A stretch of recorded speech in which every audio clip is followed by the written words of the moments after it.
Hola, ¿cómo están? Soy José María Ramón, soy profesor de la materia Epistemología o Filosofía de la Ciencia.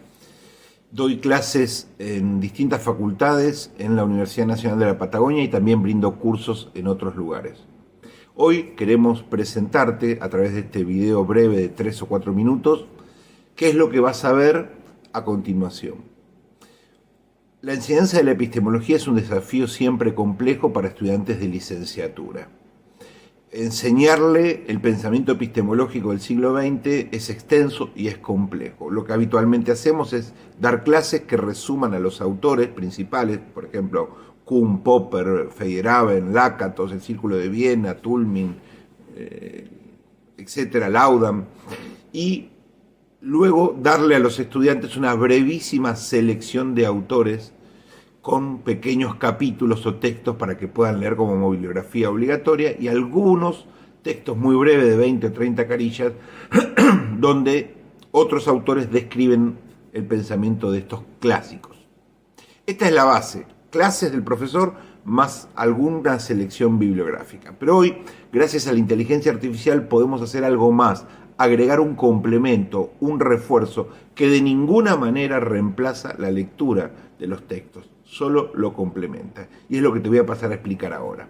Gracias a la inteligencia artificial podemos tomar los principales libros de cada uno de los autores, los 4 o 5 libros completos de Thomas Kuhn o de Feyerabend o de Popper, que son relevantes para este tema, y hacer síntesis en formato de audio y de podcast, que nos parece un formato liviano, entretenido, en el que en un breve lapso de 45 minutos a hora y media ofrecemos un audio resumen de uno de los libros de estos pensadores. Sumado todos estos audios en un paquete de 6 o 7 horas de audio, el estudiante universitario va a tener a disposición un formato liviano y atractivo donde se resume toda la obra del autor, lo que no podría ser abordado de otra manera porque requeriría leer miles de páginas. Esta es una manera que hemos encontrado para agregar marco, agregar contexto general del autor, mirando toda su obra y no solo lo que el docente, en mi caso, pueda aportarle en una clase específica de 2 o 3 horas. Por lo tanto, esperamos que estos audios te sirvan. Para hacerlo más nutritivo y más rico, le hemos agregado al audio video con imágenes del libro, del autor, con consignas, con palabras claves y otros insumos que podrás ir viendo como un complemento del audio que estás escuchando para hacerlo aún más rico. Esperamos te sirva este ciclo que hemos preparado con mucho esfuerzo y que, bueno, no estaba disponible en las redes y que creemos es un aporte original a la didáctica de la epistemología contemporánea. A disfrutarlo, a meternos en un marco mucho más amplio de los autores, a escuchar sus propuestas a lo largo del tiempo y siempre, siempre a leer y hacernos las preguntas claves de todo curso de epistemología. Chau, que la pasen bien y que lo disfruten.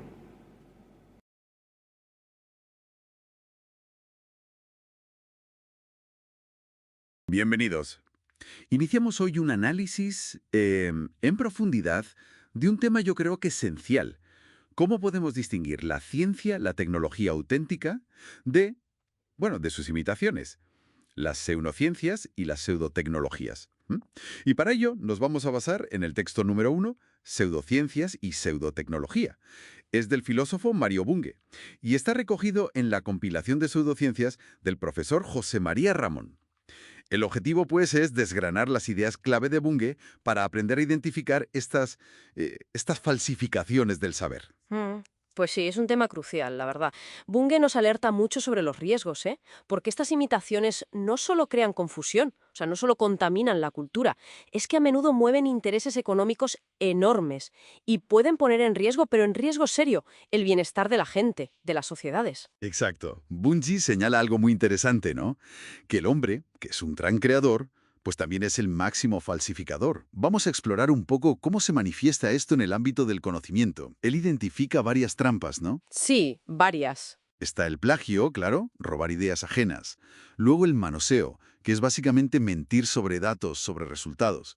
Pues no sé, inventar datos que favorezcan una hipótesis o exagerar las bondades de un producto tecnológico. Como hizo Reich, por ejemplo, con aquello del orgón, que luego se demostró que no tenía fundamento alguno. Eso es, y también habla de la producción trivial, ¿no? Generar mucho contenido, pero de escaso valor. Solo para engordar currículums o, bueno, vender variantes mínimas como si fueran grandes novedades. Pero la falsificación que más preocupa a Bunge, la que analiza aquí en detalle, es la cuarta. Es esa de presentar como ciencia o como tecnología algo que en el fondo no lo es. Y ahí es donde entran de lleno la pseudociencia y la pseudotecnología. Y de ejemplos bastante claros, creo yo. Menciona, por ejemplo, la biología creacionista, la parapsicología, las considera pseudociencias.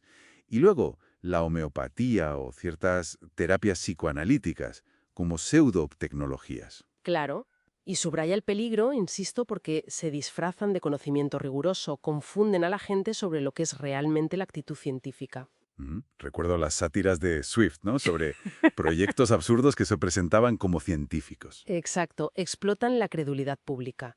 Y muchas veces con un apoyo mediático enorme o de grupos de interés que, bueno, que sacan tajada de ello. Más estructurada. Sí, sí. Define una pseudociencia como un campo de conocimiento que, aunque se presenta como científico, falla. Falla sistemáticamente en cumplir los requisitos de la ciencia genuina. Y para analizar esto, utiliza un modelo muy detallado, con 10 componentes clave. Él lo llama una decatupla. Una decatupla. ¡Qué interesante! Un enfoque muy sistemático. ¿Y cuáles son algunos de esos fallos fundamentales que Bunge señala con esta decatupla? Pues mira, apunta a varias cosas clave. Por ejemplo, la comunidad, C, la comunidad de practicantes. Suele componerse más de creyentes que de investigadores críticos, ¿sabes?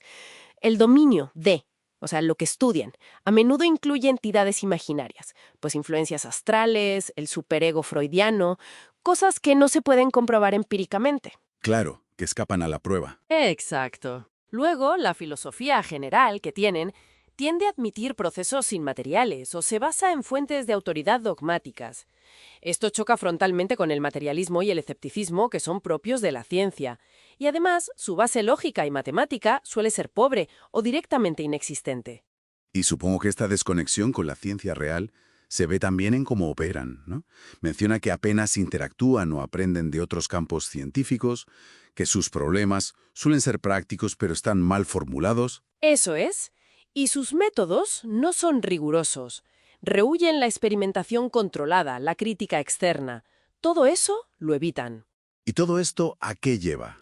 ¿Cuál es el resultado? Pues lleva a que su fondo de conocimiento, lo que han acumulado, sea escaso, esté estancado, lleno de hipótesis que son incomprobables o que ya han sido refutadas. Y no tienen leyes genuinas, leyes científicas de verdad. Bunge las describe, en esencia, como sistemas aislados y muy resistentes al cambio. Justo lo contrario de la ciencia. Justo lo contrario. La ciencia se nutre de la interacción, de la corrección constante y de forma muy parecida definen la pseudotecnología. Comparte rasgos. Se basa más en creencias que en investigación, trata con objetos o procesos irreales, su filosofía es incompatible con la ciencia, usa métodos injustificados y permanece estancada, aislada del conocimiento científico técnico que sí está validado. Aquí Bunge marca una diferencia que me parece crucial. La ciencia y la tecnología, bueno, se equivocan, cometen errores, pero tienen mecanismos para autocorregirse. Las pseudociencias y pseudotecnologías, en cambio, son dogmáticas, ¿no? Exacto, esa es la palabra, dogmáticas. Son cuerpos de creencias que son impermeables a la evidencia que las contradice. Esa es la distinción fundamental que hace Bunge. La capacidad, o la incapacidad, de aprender de los errores y corregirse. Aunque, a pesar de esa rigidez, Bunge sí concede que incluso en estos campos pseudocientíficos a veces puede haber algo de valor, como una pepita de oro, dice él. Sí, es un matiz importante que hace. Menciona el caso de la frenología. Era una pseudociencia, pero bueno, acertó vagamente en la idea de que las funciones cerebrales están localizadas en partes concretas del cerebro. Una intuición correcta dentro de un marco erróneo. Eso es. Pero Bunge insiste mucho. Solo la investigación científica rigurosa puede encontrar y validar esa pepita de oro. La pseudociencia por sí misma no puede. Y esto le lleva a distinguir entre lo que llama exoherejías y endoherejías. Ujú. Explícanos esa distinción que parece clave para entender la tolerancia dentro de la ciencia. Pues mira, las exoherejías, como la astrología o la parapsicología, están fuera del marco científico. Rechazan sus métodos, sus principios básicos. Las endoherejías, en cambio, son ideas radicales, sí, pero que surgen dentro de la ciencia. Como fueron en su día, no sé, la teoría de la evolución o la física cuántica, quizá. Exactamente. Desafían las teorías existentes, pero lo hacen siguiendo las reglas del juego científico. Proponen hipótesis contrastables, buscan evidencia, se someten a crítica. Entiendo. Entonces, Bunge diría que la ciencia debe ser tolerante con estas endoherejías, por muy raras que parezcan al principio. Correcto. La tolerancia es debida a la novedad científica genuina, a las endoherejías, pero no a las exoherejías que niegan la base misma del conocimiento científico. Bunge advierte contra el dogmatismo dentro de la ciencia, claro que sí, pero lo diferencia muy claramente de la falsedad que viene de fuera, de la pseudociencia. La verdad es que el análisis de Bunge nos da herramientas conceptuales muy potentes, muy necesarias hoy en día con tanta información y desinformación circulando. Y nos deja pensando, ¿no? Nos deja con algunas preguntas para darle una vuelta. Sí, siempre es bueno quedarse con preguntas abiertas. Pues, por ejemplo, podríamos plantearnos, según estos criterios de Bunge, ¿cómo podríamos evaluar un campo que está emergiendo? Para distinguir si es, digamos, una protociencia con futuro prometedora, o si en realidad es una pseudociencia que está empezando a formarse. Esa es una pregunta muy pertinente, sí. La línea a veces no es tan clara al principio. Si una pseudociencia llega a ser enormemente popular, muy aceptada socialmente, ¿cambia eso su estatus? O sea, ¿sigue siendo pseudociencia según Bunge, independientemente de cuánta gente crea en ella? Buena pregunta también.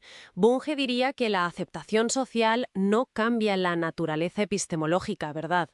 Lo que importa son los criterios objetivos. Ujú. Y una última, quizás. ¿Qué mecanismos sociales o culturales que se puedan desprender del texto permiten que estas pseudociencias y pseudotecnologías no solo persistan, sino que a veces incluso prosperen, a pesar de que la evidencia científica va en contra? Ahí entran factores mediáticos, económicos, psicológicos. Es complejo, pero el análisis de Bunge ayuda a entender por qué son tan resistentes. Bueno, pues concluimos así nuestra exploración de este primer texto de Mario Bunge sobre pseudociencia y pseudotecnología. Son herramientas conceptuales clave, sin duda, para poder discernir en este mundo tan saturado de información. Desde luego, la capacidad de aplicar criterios claros para separar el grano de la paja y mantener siempre un pensamiento crítico es fundamental, tal como Bunge argumenta con tanta vehemencia. Vamos a explorar un texto bastante importante para entender esa línea, a veces difusa, ¿no?, entre ciencia y, bueno, lo que parece ciencia, pero no lo es. Exacto. Vamos a usar material de la compilación de pseudociencias, un trabajo preparado por el profesor magíster José María Ramón. Una compilación muy interesante. Sí, aborda un tema que siempre está vigente. Así es, y hoy nos vamos a centrar en un texto específico. Es el texto número 2, que se titula El concepto de pseudociencia. El autor es el filósofo Mario Bunge. Ah, Bunge, figura clave. Totalmente. La idea es desglosar un poco las ideas centrales de este capítulo. Entender cómo Bunge define, cómo caracteriza la pseudociencia. Creo que es útil sobre todo para quienes estudian epistemología o se interesan por el pensamiento crítico en general. Sin duda. Bunge es una referencia obligada en filosofía de la ciencia y más en nuestro idioma. Su trabajo sobre la demarcación, o sea, cómo distinguir ciencia de no ciencia, es fundamental, aunque también genera debate, claro. Claro, siempre. Entonces, a ver, ¿qué podemos esperar de Bunge en este texto? Él no se queda solo en la etiqueta, ¿verdad? Busca criterios más sólidos. Exacto. Bunge busca criterios concretos. Es muy probable que en este texto argumente, por ejemplo, que una diferencia clave es la actitud hacia la contrastación empírica. Ajá. O sea que la ciencia busca ponerse a prueba constantemente. Eso mismo. Mientras que la pseudociencia, digamos, tiende a evitarla o a reinterpretar todo para que encaje con sus ideas previas. No hay esa búsqueda activa de refutación. Entiendo. Y eso se conecta con su filosofía más general, ¿no? Su visión materialista, cientificista. Totalmente. Para Bunge, el conocimiento genuino tiene que ser revisable. Tiene que poder corregirse si la evidencia lo indica. Argumentaría que las pseudociencias se apoyan más en dogmas, a veces en anécdotas o en la figura de un líder o fundador. Más que en evidencia sistemática controlada. Justamente. No basta, según él, con usar un lenguaje que suene técnico o tratar temas que parezcan muy profundos. Lo esencial es el método, la apertura a la crítica, la conexión con la evidencia real. ¿Y qué otro criterio podríamos pensar que Bunge menciona? ¿Quizás el aislamiento? Es muy probable, sí. Bunge señalaría que las pseudociencias a menudo operan como islas. Ignoran lo que ya se sabe en campos científicos establecidos, como la física, la química, la biología. Claro, como si no tuvieran conexión con el resto del conocimiento. Exacto. Mientras que la ciencia, idealmente, forma un sistema coherente, interconectado. Además, otro punto es el estancamiento. Las pseudociencias tienden a repetir las mismas ideas básicas durante, décadas, a veces siglos, sin un progreso real, sin descubrimientos nuevos que cambien el panorama. Queda claro que Bunge propone una vara alta, digamos. Una definición basada en cómo funciona en la práctica, un campo de investigación o de creencias. Es una definición exigente, sí. Y es importante recordar, como dijimos al principio, que esta es la visión de Bunge. Está dentro de una compilación más amplia.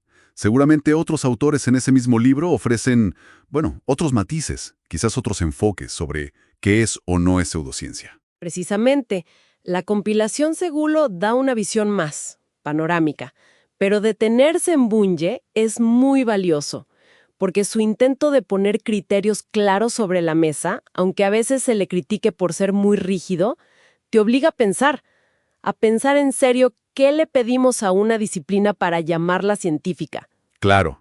Y si conectamos esto con la epistemología en general, vemos que no es solo un juego de definiciones académicas. Tiene consecuencias.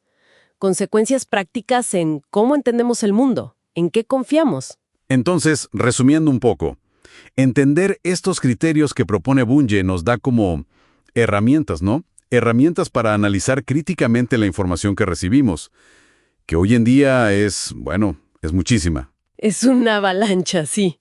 Es fundamental para un pensamiento riguroso. Exacto. Y fíjate, este análisis del texto de Bunge nos deja pensando, nos abre preguntas para seguir reflexionando, ¿no? Preguntas inspiradas en él y en la compilación en general. Se me ocurren algunas. A ver. Primero, más allá de los criterios clásicos como los de Bunge, que son importantes, ¿cómo podemos hoy diferenciar ciencia de pseudociencia de manera efectiva? Pienso en campos nuevos súper complejos, como, la inteligencia artificial, o ciertas áreas de la biomedicina. ¿Siguen valiendo los mismos criterios? ¿Necesitamos otros? Buena pregunta. Compleja. Segundo, ¿de qué maneras concretas la difusión de ideas pseudocientíficas afecta las decisiones? Decisiones importantes a nivel social, en salud pública, por ejemplo, o en educación, o en cómo enfrentamos problemas como el cambio climático. La compilación seguramente toca algo de esto. El impacto real, digamos. El impacto real, exacto. Y una tercera, quizás más enfocada en nosotros, en el ámbito académico. Frente a esta persistencia de las pseudociencias, ¿qué responsabilidad tienen las universidades, las instituciones educativas? No solo en enseñar conocimiento especializado, sino también en formar ese pensamiento crítico que se necesita para navegar toda esta información. Preguntas muy pertinentes, la verdad. Dan para seguir conversando largo y tendido. Definitivamente. Este análisis del texto de Bunge, entonces, es realmente solo una probadita, ¿no? Una introducción. La compilación de pseudociencias del profesor Ramón seguro tiene mucho más para ofrecer. Sin duda. Es una invitación a seguir explorando estos temas. Así que invitamos a quienes nos escuchan a continuar profundizando en estas cuestiones. Son esenciales para un pensamiento crítico, para una ciudadanía más informada. Para cualquier interesado en cómo se construye el conocimiento. Así es. Hablamos de la compilación de pseudociencias, que reunió el profesor magíster José María Ramón. Es, bueno, una colección de textos que exploran esa frontera, a veces medio difusa, ¿no?, entre la ciencia real y lo que solo parece ciencia. Exactamente. Y es una compilación valiosa porque toca un tema clave en epistemología, o sea, en cómo sabemos lo que sabemos. Claro. Y bueno, también para el pensamiento crítico. Hoy, de hecho, nos vamos a concentrar en una pieza específica de esta colección. Sí, nos vamos a enfocar en el texto número 3. Se titula ¿Qué es la pseudociencia? Y el autor es el muy influyente filósofo y físico argentino, bueno, Mario Bunge. Una figura importantísima, sin duda. La idea es entender por qué este capítulo es tan central dentro de la compilación y qué herramientas nos puede ofrecer, sobre todo pensando en estudiantes universitarios. Exacto. Y fíjate que ya al ver el índice de la compilación, uno nota la diversidad de enfoques. Está Joaquín Medín hablando de cultura de masas, Julio Gutiérrez Muñoz, Karl Popper con su famoso criterio de demarcación. Sí, es un panorama amplio. Pero el texto de Bunge está ubicado temprano, es el número 3. Sí, Eso ya sugiere como un rol fundamental, ¿no? Como para establecer un marco de referencia. tiene sentido. Bunge, bueno, dedicó gran parte de su vida y obra a defender una visión súper rigurosa de la ciencia Ajá. y a criticar lo que él consideraba, pues, imposturas intelectuales. Entonces, aunque hoy no vamos a analizar el capítulo palabra por palabra, Claro, no del tiempo. exacto, ¿qué podemos anticipar? O sea, ¿cuáles serían los ejes centrales de su argumento en qué es la pseudociencia, si nos basamos en su pensamiento general? Es una buena pregunta. A ver, conociendo a Bunge, es casi seguro que él va a buscar establecer criterios muy claros. Una especie de checklist, digamos, para identificar una pseudociencia. ¿Ok? Y probablemente va a insistir en varios puntos clave. Primero, la coherencia. La coherencia con el conocimiento científico que ya existe. Que no choque de frente con lo ya establecido, sin más. Justo. Las ideas pseudocientíficas muchas veces contradicen teorías científicas muy sólidas, pero sin ofrecer una alternativa que realmente se sostenga. Ese es un punto. Entiendo. ¿Qué más? Segundo, el método. Fundamental para Bunge. Se sigue rigurosamente el método científico, con su énfasis en la prueba empírica, en buscar evidencia, en corregir errores, ¿o es solo una invitación superficial? Claro, sí, solo parece ciencia por fuera. Exacto. Tercero, la falsabilidad. Un concepto, bueno, inspirado en parte por Popper, aunque Bunge tiene sus matices. Ajá. La idea es si las afirmaciones se pueden poner a prueba, si existe la posibilidad de demostrar que son falsas y es que lo son. Las pseudociencias, en cambio, a menudo usan un lenguaje muy vago o se las arreglan para que sus tesis no puedan ser refutadas nunca. Se inmunizan. Entiendo. No es solo buscar pruebas a favor, sino que la teoría misma se arriesgue a ser desmentida si está mal. Precisamente, es exponerse a la evidencia. Otro punto clave para Bunge sería la comunidad científica. ¿En qué sentido? Bueno, la ciencia es una empresa colectiva. Tiene mecanismos de control como la revisión por pares, ¿no? Donde otros expertos evalúan un trabajo antes de que se publique. Sí, el famoso peer review. Eso. Las pseudociencias suelen operar al margen de esto. Tienen sus propios sistemas de validación, a menudo cerrados, sin ese control externo riguroso. Y supongo que también hablaría de la diferencia entre, bueno, equivocarse, que pasa en la ciencia, y negarse a aprender de los errores. Exacto. Esa es una diferencia crucial para él. Distinguir entre el error científico, que es parte normal del proceso, de hecho, es motor de avance, Claro, así se aprende. y el dogmatismo pseudocientífico, ese aferrarse a ideas fijas aunque la evidencia diga lo contrario. Hay una falta de progreso clara en las pseudociencias a lo largo del tiempo. Bunge insistiría mucho en que la ciencia es autocorrectiva, mientras la pseudociencia tiende a quedarse estancada. Entonces, más que darnos una definición simple, lo que Bunge probablemente nos ofrece son herramientas conceptuales, como para desarrollar un olfato crítico. Sí, un detector, como decías antes. Algo que es fundamental hoy en día, ¿no? Con tanta información dando vueltas, es fácil confundir opiniones o creencias con conocimiento que sí está validado. Sin duda. Aplicar estos criterios, o al menos tenerlos presentes, ayuda muchísimo a navegar ese flujo constante de información. Te permite preguntar ante algo nuevo. A ver, ¿Cómo se relaciona esto con lo que ya sabemos? ¿Qué pruebas ofrece? ¿Está abierto a la crítica? ¿Quién lo respalda? ¿Y cómo? No se trata de descartar todo lo nuevo porque sí. Para nada. Se trata de evaluarlo con rigor. Usar la cabeza, básicamente. Queda claro entonces el valor de este capítulo como una guía para el pensamiento crítico. Funciona como un pilar dentro de la compilación para entender todo este debate sobre qué cuenta como conocimiento científico fiable. Y bueno, al reflexionar sobre lo que Bunge probablemente plantea en ese texto, surgen preguntas importantes, ¿no? Preguntas de tipo epistemológico que invitan a ir más allá, sobre todo si uno lee el capítulo completo. A ver, ¿cómo cuáles? Pues se me ocurren 2 o 3. Primero, ¿son estos criterios de Bunge o cualquier conjunto de criterios en calidad suficientes y universalmente aplicables? ¿Sirven para trazar una línea clara en todos los casos? Pienso en áreas nuevas del conocimiento o zonas de frontera. Donde las cosas son menos claras. Sí. Exacto.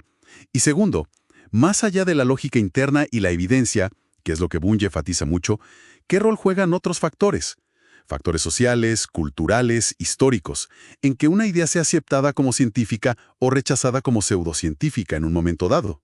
Definitivamente. La obra de Mario Bunge es vastísima y ofrece análisis muy detallados sobre la ciencia, la técnica, la filosofía.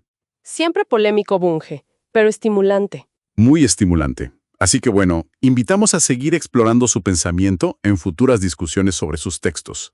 Su perspectiva, sin duda, sigue siendo un punto de referencia ineludible. Una disciplina fundamental, la verdad. Fundamental, sí, porque nos ayuda a entender cómo construimos conocimiento válido. Y sobre todo, cómo diferenciar afirmaciones serias de las que, pues, no lo son. Exactamente. Y esta compilación, fíjate, agrupa textos de autores, clave en este debate. Gente como Mario Bunge, Karl Popper, está Joaquín Medin, Julio Gutiérrez Muñoz, hay varios. ¿Y el objetivo? El objetivo es claro, dar un panorama, distintas perspectivas sobre qué son las pseudociencias, cómo funcionan y, claro, el impacto que tienen en la sociedad. Que no es menor. Tenemos aquí el índice y la guía de lectura que nos van a servir de mapa, digamos. Nuestra brújula, ¿sí? Y hoy nuestra exploración se va a centrar en un capítulo muy específico. El título ya dice mucho, ¿no? Sugiere una conexión clave. ¿Cuál es? Es el texto número 4. Se titula Pseudociencia y cultura de masas. El autor es Joaquín Medin. Ah, Medin. Interesante. Sí, y es importante aclarar, no tenemos el texto completo aquí con nosotros. Así que nuestro análisis va a ser más bien, vamos a inferir a partir del título y de dónde está ubicado en la compilación. Perfecto. Y esa ubicación, ya nos dice bastante, porque si piensas en la estructura, antes de Medin, ¿quiénes podrían estar? Supongo que Bunge, quizás. Probablemente. Bunge, que se enfocaría más en definir, ¿no?, las características de la pseudociencia, sus marcadores conceptuales, por así decirlo. O Popper, tal vez. Popper, claro, centrado en ese problema crucial de la demarcación. O sea, cómo trazamos la línea entre ciencia y lo que no es ciencia o es pseudociencia. Entendido. Entonces, Bunge nos diría qué es. Popper, ¿cómo la distinguimos? ¿Y Medin? ¿Qué añade Medin con ese foco en la cultura de masas? Eso es lo que intriga. Ahí está el punto interesante, creo yo. Al poner el texto de Medin tan pronto, es el capítulo 4 de 14, la compilación nos está sugiriendo algo. ¿Qué cosa? Que entender el cómo se difunde, el vehículo, es tan crucial como entender la naturaleza misma del mensaje pseudocientífico. Medin, parece ser, no se pregunta solo ¿qué es?, sino, fundamentalmente, cómo logra esa difusión tan masiva. ¿Y cómo persiste tanto en la sociedad actual? Exacto. Y la respuesta que parece explorar es a través de los mecanismos propios de la cultura de masas. O sea, analizar cómo estas ideas, las pseudocientíficas, se adaptan, se simplifican a veces. Se visten de atractivo. Y circulan.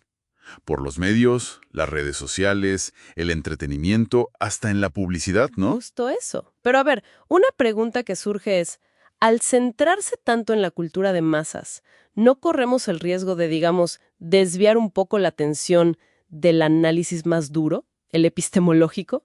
O sea, de ¿por qué esas afirmaciones no son válidas en primer lugar? Es una buena pregunta. ¿Tú qué piensas? Bueno, yo creo que es posible que el argumento de Medin sea precisamente que no se pueden separar, que la cultura de masas no es solo un canal, un tubo neutro por donde pasa la información. Sino que es más bien un ecosistema. Algo así.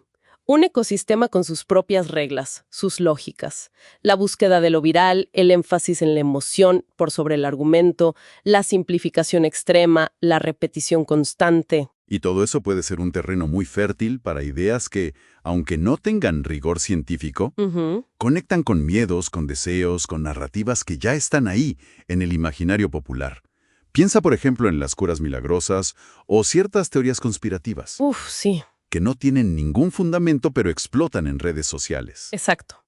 A través de testimonios súper emotivos, videos impactantes, y logran una credibilidad social que, bueno, la evidencia científica jamás les daría. Entiendo. Entonces el análisis de Medin probablemente se mete en cómo estas ideas se empaquetan, por decirlo así. Se empaquetan para ser consumidas masivamente, sí. Podría abordar temas como la responsabilidad de los medios o la necesidad crítica de alfabetización científica. Para que la gente pueda navegar mejor este mar de información, ¿no? Claro, y también las estrategias de lenguaje, las estrategias retóricas que usan las pseudociencias para parecerse a la información legítima, o incluso para parecer más atractivas, más novedosas. O sea que no es solo un error de razonamiento individual. No, para nada. Es un fenómeno de comunicación, un fenómeno social muy complejo. Aunque estemos partiendo de inferencias, lo que parece proponer este capítulo 4 de Joaquín Medin es crucial entender la pseudociencia no de forma aislada, sino en su interacción profunda con la cultura de masas, con la comunicación que nos rodea constantemente. Exacto. Definitivamente.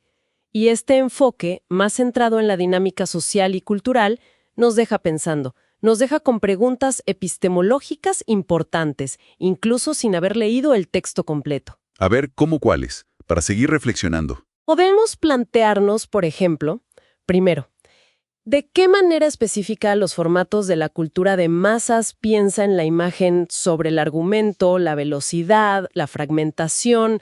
¿De qué manera erosionan las herramientas del pensamiento crítico que necesitamos para evaluar estas afirmaciones? Buena pregunta. ¿Alguna otra? Sí, una segunda. Más allá de que cada uno sepa más de ciencia, ¿qué mecanismos sociales o estructurales podríamos pensar? Quizás algo relacionado con regular medios o con la educación, algo que fortalezca nuestra capacidad colectiva para distinguir entre conocimiento real y, bueno, desinformación bien empaquetada. Interesante el foco en lo colectivo. Y una tercera. Y tercero, ¿cómo influye la figura de autoridad mediática? Hablo de influencers, celebridades, en validar y propagar pseudociencias. ¿Y qué desafío epistemológico supone eso para la idea tradicional de experto, no? ¿Quién es el experto ahora? Preguntas muy, muy pertinentes. Nos invitan a seguir con el análisis crítico de todo lo que consumimos. Esta compilación del profesor Ramón, la verdad, ofrece muchísimo material para seguir profundizando. Así es. Invitamos a quienes nos escuchan a que exploren los demás capítulos, desde las definiciones de Bunge, los criterios de Popper, las distintas miradas sobre el impacto social. Cada texto aporta una pieza, ¿no? Exacto. Una pieza para armar este rompecabezas tan complejo de la pseudociencia hoy en día. Nos metemos de lleno en el capítulo 5 de la compilación de pseudociencias. El capítulo se titula Ciencia frente a pseudociencia. Un título ya bastante directo. Directísimo. El autor es Julio Gutiérrez Muñoz, que es catedrático de física. Y esto se publicó originalmente en la revista Vivat Academia, allá por 2007. Un texto con solera ya, pero muy vigente. Totalmente. Y el objetivo hoy es, desgranar esas ideas clave que da Muñoz para que podamos distinguir qué es ciencia de verdad y qué es, práctica pseudocientífica. Algo crucial sobre todo en la universidad. Exacto.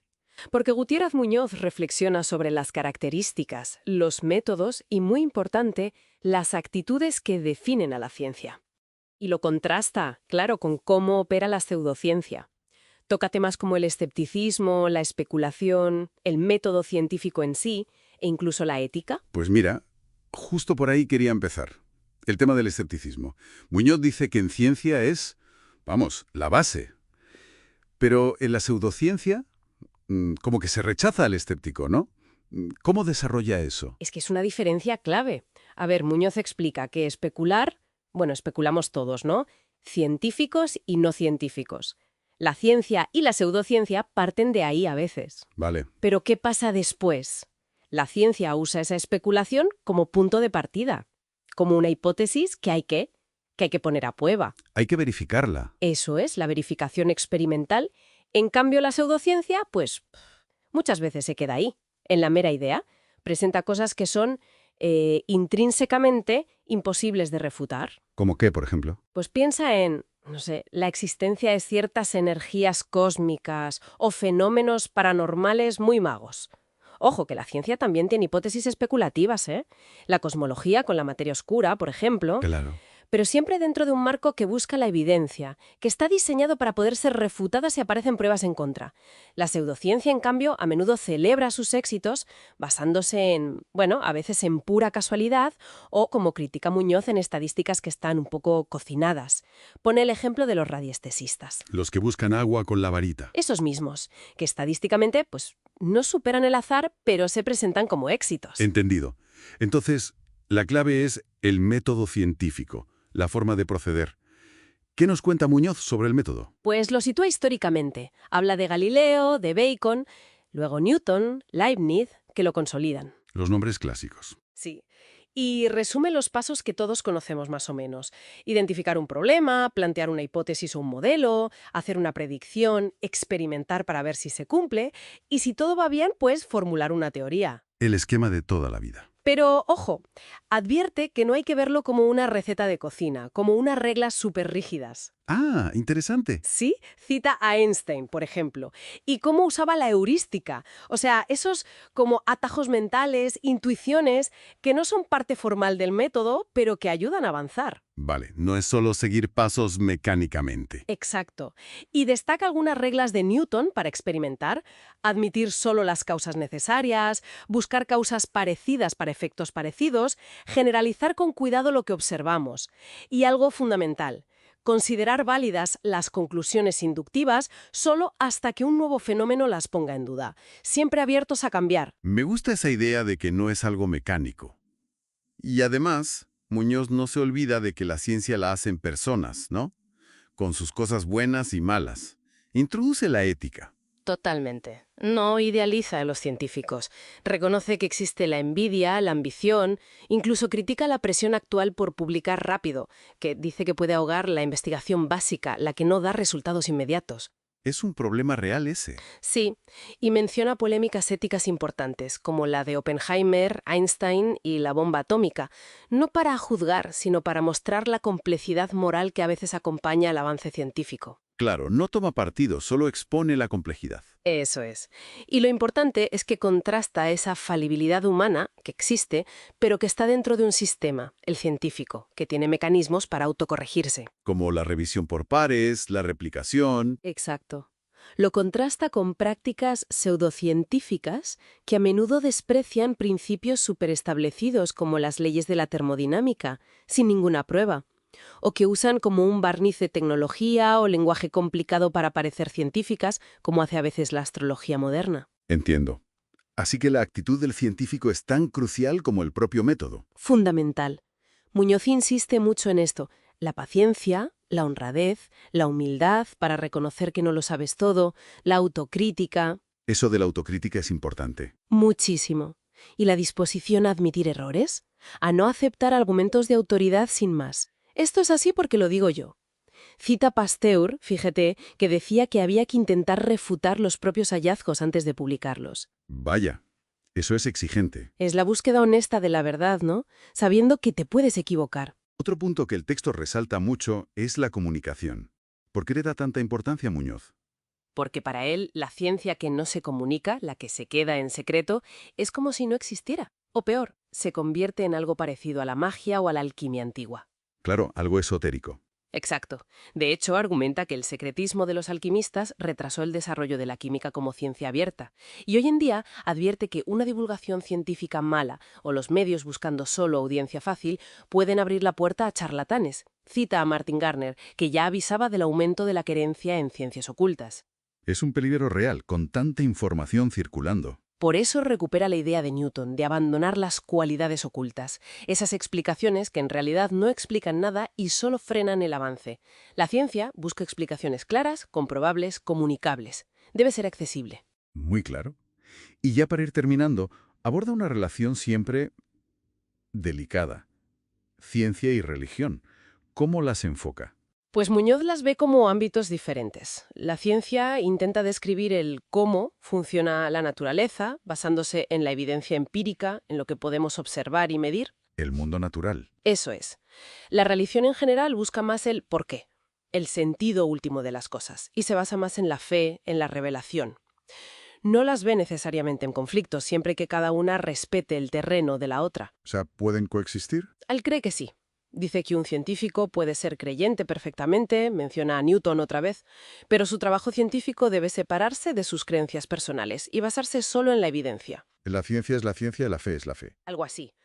Critica los fundamentalismos en ambos lados.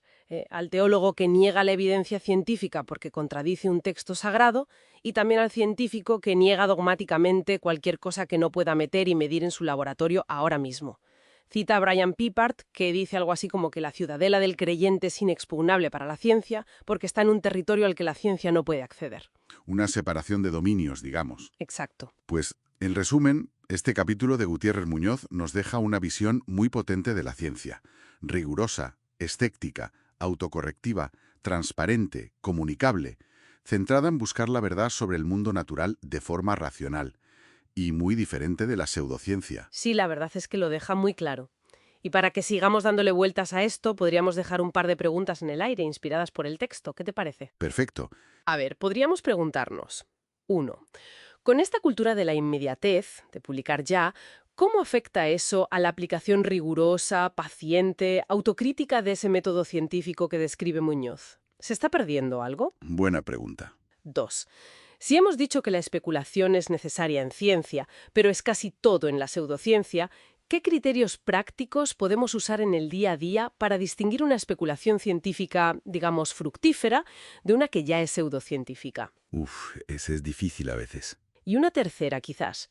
¿Qué papel juega la educación, la universidad, pero también la divulgación, para darnos herramientas críticas y poder distinguir el grano de la paja en este mundo lleno de información y desinformación? Preguntas clave, sin duda. Este análisis del capítulo 5 es solo una parada. Una muy interesante. Desde luego. Nos vamos a meter de lleno en la tensión entre ciencia y eso que llamamos pseudociencia. Exacto. Y para eso, vamos a revisar el capítulo 6, que se titula La ciencia y la pseudociencia. Dilema. Ajá. Este capítulo forma parte de la compilación Pseudociencias, que fue editada por el profesor Magíster José María Ramón. Y las autoras del capítulo son Elvia Ojeda Landeres, Olmedo Secaira Flores y Narcisa Castro Chávez. Un equipo interesante para abordar este tema. Sí. Nuestra idea hoy es desgranar los argumentos centrales de este capítulo, ver cómo abordan esa relación tan compleja. Perfecto. Bueno, para empezar, el texto nos recuerda la visión, digamos, clásica de la ciencia, ¿no? Sí, la define como un conjunto de conocimientos sobre la naturaleza. Una actividad humana, colectiva. Claro, y que busca entender el mundo, con hipótesis, conocimiento racional, sistemático. Exacto, verificable. Aunque ahí mismo meten el matiz importante, citando a Bunge y Hawking, es falible. Siempre puede corregirse. Fundamental eso. Y bueno, mencionan a Galileo, a Bacon, el racionalismo, la experimentación como pilares. Y luego en contraste está la pseudociencia. ¿Cómo la pintan? Pues la caracterizan como afirmaciones que parecen científicas, que usan a veces la jerga, pero... Pero no tienen el rigor detrás. Exacto. Carecen de base rigurosa, usan lenguaje confuso, a veces se apoyan en mitos o incluso niegan leyes naturales básicas. Mencionan ejemplos como la ufología, la astrología. Sí, esos son los casos más, digamos, obvios. Y la cita de Mario Bunge es fuerte, ¿eh? Los llama virus intelectuales. Suena duro. ¿Por qué? Bueno, Bunge, según lo citan, argumenta que no progresan, no aprenden de los errores como la ciencia, y que sus fines suelen ser prácticos, pero sin ese fundamento científico detrás, como que no buscan entender primero. Entendido el contraste base. Pero el título habla de un dilema. Ahí se complica la cosa, ¿no? Ahí entra lo interesante. Las autoras señalan que esa línea divisoria, bueno, no es tan nítida. Claro, una cosa es diferenciar, no sé, matemáticas de ufología. Eso parece fácil. Sí, esos son los extremos. Pero el texto plantea que hay enfoques más exigentes, como los de Popper, que buscan criterios más finos para detectar diferencias sutiles. Y ahí surgen los problemas. ¿Qué tipo de problemas? Bueno, fíjate, ponen sobre la mesa dos grandes desafíos. Primero, las ciencias sociales. Ajá. Si aplicamos un criterio súper estricto de comprobación empírica, como en la física, no corren el riesgo de quedar fuera, de ser vistas como menos científicas o incluso pseudocientíficas según esos criterios tan rígidos. Es una pregunta incómoda. Y el segundo desafío, quizás más provocador aún, la dimensión cultural. ¿Qué hacemos con los saberes ancestrales? La medicina tradicional inca, mapuche, la medicina oriental. Claro, ¿son pseudociencias solo porque no usan el método científico occidental tal cual lo conocemos? Esa es la cuestión. El texto sugiere que no necesariamente, que son saberes válidos, pero en su propio contexto, con sus propios marcos. Eso nos obliga a buscar criterios de demarcación más sofisticados, quizás. El texto recurre a filósofos de la ciencia para esto. Sí, menciona a varios pesos pesados, a Karl Popper brevemente con su idea de la falsabilidad y nada la puede contradecir, es sospechoso. Luego mencionan a Lakatos. ¿Y Lakatos qué aporta? Él habla de programas de investigación, no tanto teorías aisladas. Lo importante es si un programa predice hechos nuevos, si es progresivo, o si solo se dedica a parchear la teoría para explicar cosas que ya pasaron. Entiendo. ¿Y Feyerabend? Feyerabend es el más anarquista, digamos. Critica la idea misma de que exista un método científico único y universal. Cuestiona la rigidez. Y hasta la superioridad inherente de la ciencia sobre otras formas de saber. El punto clave que rescata el texto es que no hay un consenso único y universal sobre qué es ciencia y qué no. No hay una línea mágica. Vale, si desde la filosofía no hay una respuesta única y fácil, ¿cómo se maneja esto en la sociedad? ¿El texto toca ese punto también? Sí, aborda el rol social. Citan a Carl Sagan, sugiriendo que la pseudociencia a menudo ocupa nichos. ¿Nichos dejados por quién? Pues a veces por una divulgación científica deficiente, o por temas que la ciencia quizás no aborda de forma que conecte con la gente. Apelan mucho a necesidades emocionales, la fe, la esperanza, el sentido, pero también advierten que puede ser un negocio, ¿verdad? Claro. Hay un aspecto económico muchas veces. Por eso el texto subraya la importancia de una cultura científica básica en la sociedad. No para que todos seamos científicos. Sino para tener herramientas. Para poder distinguir. Exacto. Para tomar decisiones informadas. Para diferenciar entre lo que tiene evidencia detrás y lo que es pura creencia o afirmación sin fundamento sólido. Todo esto, la verdad, deja pensando mucho. El capítulo mismo, al exponer estas tensiones, como que nos empuja a reflexionar más allá. ¿Podríamos formular algunas preguntas, no? ¿Inspiradas en la lectura? Claro, sería un buen ejercicio. A ver, se me ocurre una. Si aceptamos un poco la línea de Feyerabend y como el texto reconoce, no hay un método científico universalmente aceptado, entonces, ¿cómo podemos trazar límites fiables? ¿Límites entre qué, exactamente? Entre el conocimiento científico y otras formas de saber, incluyendo las pseudociencias, claro, pero también esos saberes ancestrales que el texto mismo valora. ¿Cómo hacerlo sin caer en dogmatismos? Buena pregunta. Y quizás otra. El texto dice que la pseudociencia a veces llena necesidades emocionales. La ciencia busca objetividad. ¿Debe la ciencia ignorar por completo esa dimensión subjetiva, cultural, de la experiencia humana? ¿O hay algo ahí que debería considerar, aunque sea para entender mejor por qué la gente busca otras respuestas? Interesante, dilema ético casi. Y una tercera, quizás conectando la crítica de Bunge con el respeto cultural. ¿Cómo diferenciamos de forma crítica? O sea, ¿cómo podemos ser cautelosos con prácticas que podrían ser dañinas o engañosas, la pseudociencia peligrosa, sin por eso desechar automáticamente prácticas culturales valiosas solo porque no se validan con el método occidental. Uf, preguntas complicadas, sin duda.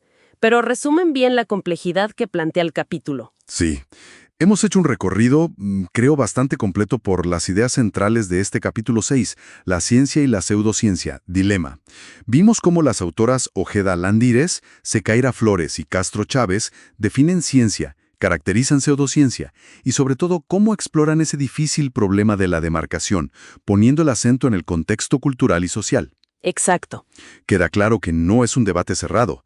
Definir qué es ciencia y qué no sigue siendo una cuestión abierta, con muchas implicaciones. Filosóficas, culturales. Sociales, como decíamos. Las preguntas finales son una invitación a seguir pensando. Definitivamente. Y bueno, este análisis es solo una muestra de lo que ofrece la compilación Pseudociencias. Hay mucho más ahí. Sin duda. Nos metemos de lleno en un asunto bastante espinoso, ¿verdad? Sí, bastante. La frontera entre ciencia y, bueno, lo que llamamos pseudociencia. ¿Cómo distinguirlas hoy en día, con tanta información por todas partes? Para intentar aclararnos, vamos a apoyarnos en las ideas de Dinora Jiménez Tolentino. En concreto, en su capítulo 7. Ajá. Se titula Ciencia versus pseudociencia, implicaciones educativas, y forma parte de una obra más amplia, compilación de pseudociencias. Y el objetivo aquí es intentar entender por qué es tan difícil a veces trazar esa línea, sobre todo desde el punto de vista educativo, que es donde pone el foco la autora. Exacto. Y ya de entrada nos avisa, esa línea que creemos tan clara, pues igual no lo es tanto. A ver qué nos cuenta. Así es. El texto de Jiménez Tolentino arranca justo con eso, con el llamado problema de la demarcación. La autora parte de una realidad que vemos todos los días, la presencia masiva de creencias pseudocientíficas. Pone ejemplos como la astrología en la prensa o los programas de mentalistas que menciona para Puerto Rico, pero vamos. Que eso es global, ¿sí? Es un fenómeno totalmente global.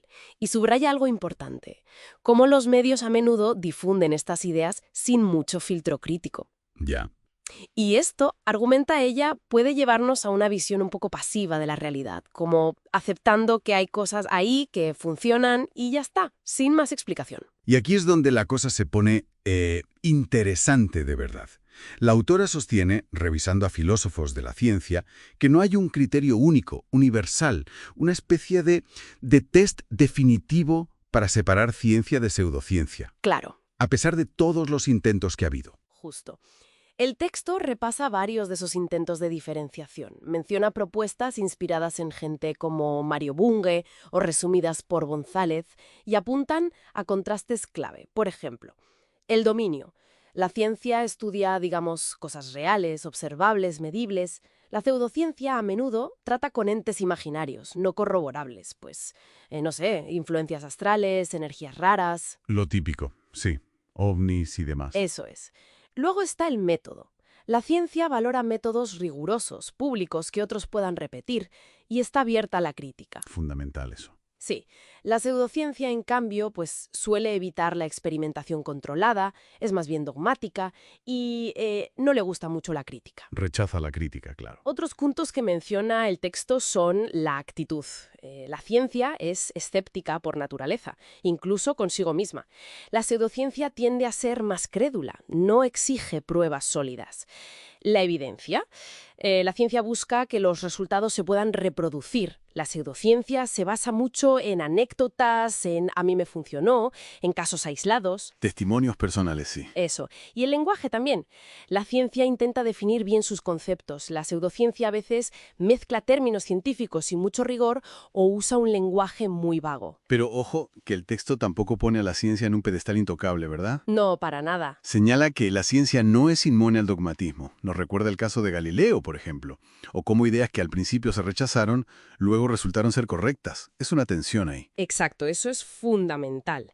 La autora insiste en que la ciencia es una actividad humana, histórica y por tanto falible, aunque tenga mecanismos para autocorregirse, claro.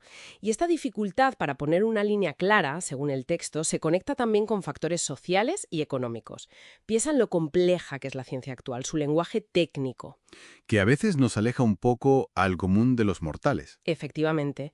Y ese hueco, argumenta Jiménez Tolentino, lo aprovechan muy bien las pseudociencias, que ofrecen explicaciones más sencillas, más directas, aunque sean engañosas. Y además, el texto toca un punto delicado. ¿Cómo intereses económicos y políticos pueden influir? Cita el ejemplo de la ley Bayh-Dole en Estados Unidos, Ah, sí. que permitió a las universidades patentar y comercializar investigación hecha con fondos públicos. Y eso, bueno, abre la puerta a posibles conflictos de interés, por ejemplo, con la industria farmacéutica. Vale, entonces, si la línea no está tan clara, la ciencia es compleja y puede haber intereses. ¿Qué significa todo esto para la educación? ¿Cómo afecta a las aulas? Pues ahí vamos a una de las críticas centrales del capítulo. Jiménez Tolentino argumenta que la enseñanza de las ciencias muchas veces se centra demasiado en los conceptos, en los resultados finales. En la fórmula, en el dato. Eso es. Y se olvida de la historia, de cómo se llegó ahí, de los debates filosóficos que hubo, del contexto social en el que trabaja la ciencia. Y claro, si omites todo eso, dice la autora, das una visión un poco distorsionada. Como si la ciencia fuera un bloque de verdades absolutas ya terminado y desconectado del mundo. En lugar de un proceso, ¿no? Con sus idas y venidas. Exacto, un proceso de búsqueda, con errores, con aciertos, con polémicas. Y esta falta de contexto, de entender qué es la ciencia en realidad y de no fomentar el pensamiento crítico, pues nos hace más vulnerables, tanto al alumnado como a la ciudadanía en general, más propensos a tragarnos sin más lo que nos llega, sea ciencia o sea pseudociencia. Entiendo. Por eso, la propuesta es clara.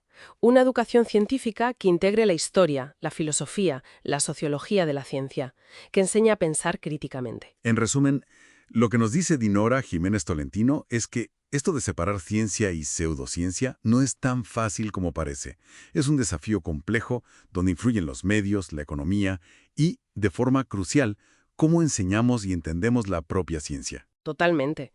Y lo fascinante es que esta dificultad nos obliga a pensar en cosas muy de fondo sobre el conocimiento. El texto nos deja ahí rumiando algunas preguntas importantes. Por ejemplo, una, si aceptamos que no hay un criterio único infalible de demarcación, ¿qué herramientas tenemos como personas y como sociedad para evaluar si podemos fiarnos o no de las distintas afirmaciones que nos llegan? Buena pregunta. Y otra, muy ligada a la educación. Viendo la crítica que hace el texto, ¿cómo podríamos cambiar la enseñanza de las ciencias para preparar mejor a las nuevas generaciones frente a la desinformación? ¿Cómo fomentar un escepticismo que sea informado, pero también constructivo? Preguntas clave, desde luego. Quedan para seguir pensando mucho.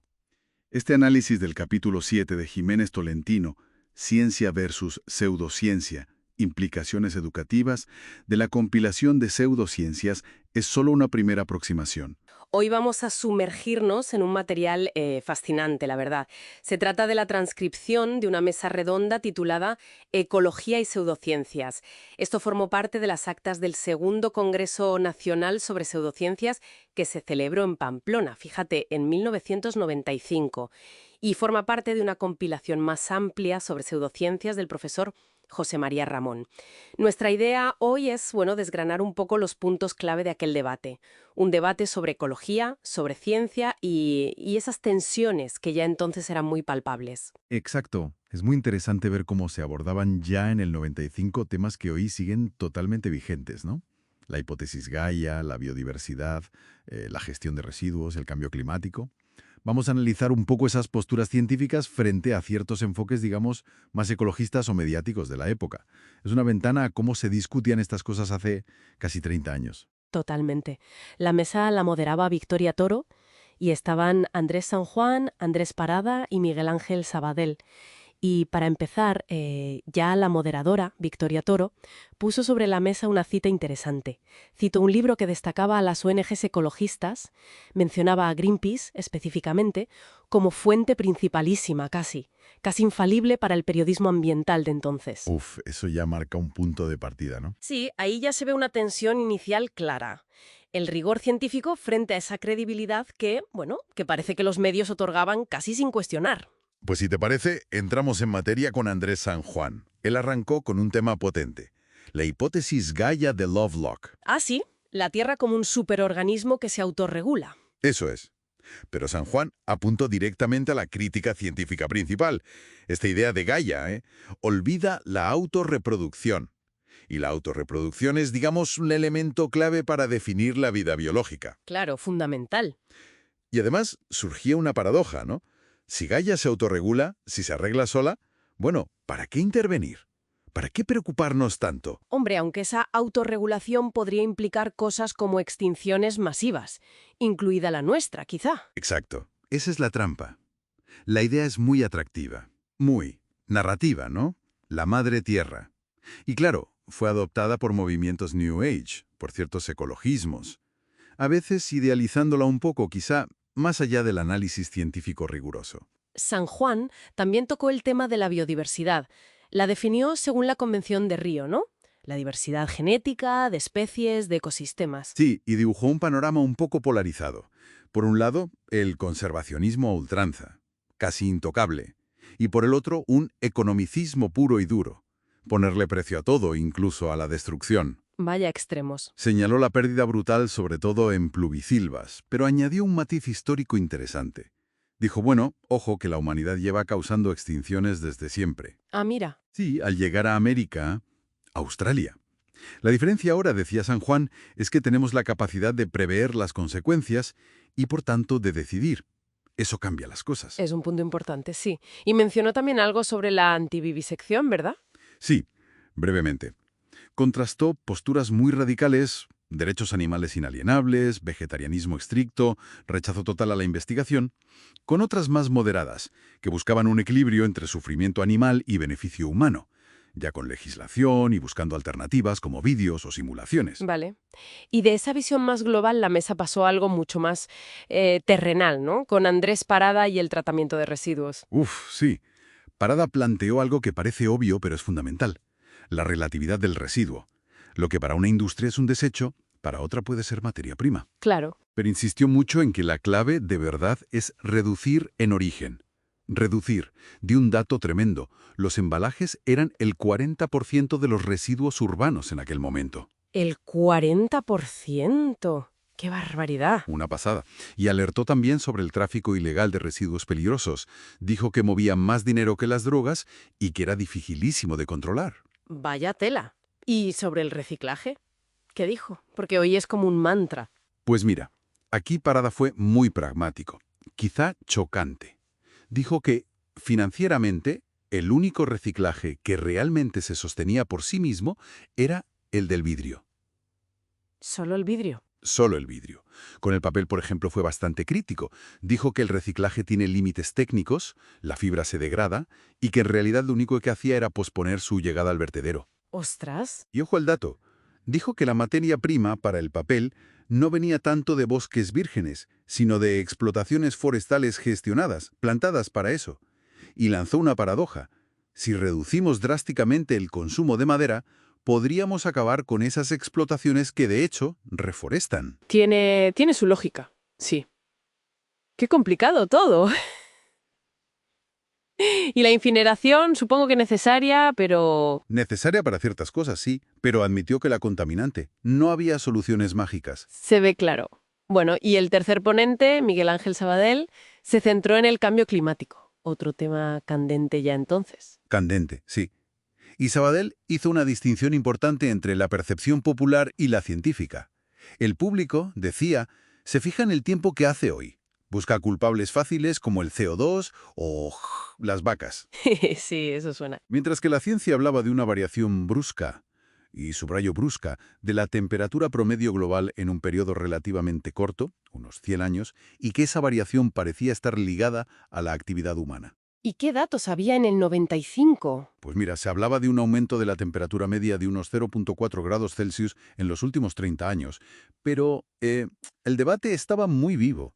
¿Era esto parte de un ciclo natural o era ya claramente por causa humana? O sea que no estaba tan claro como se percibe ahora. No tanto. De hecho, mencionó un borrador del IPCC de ese mismo año, 1995, el panel intergubernamental de la ONU sobre cambio climático, que empezaba a sugerir que los datos apuntaban a una parte de causa humana, pero todavía con cautela. Entiendo. ¿Y las reacciones políticas? Pues lo que describió Sabadell suena muy actual. Por un lado, negacionismo. Por otro, propuestas de prohibiciones drásticas e inmediatas.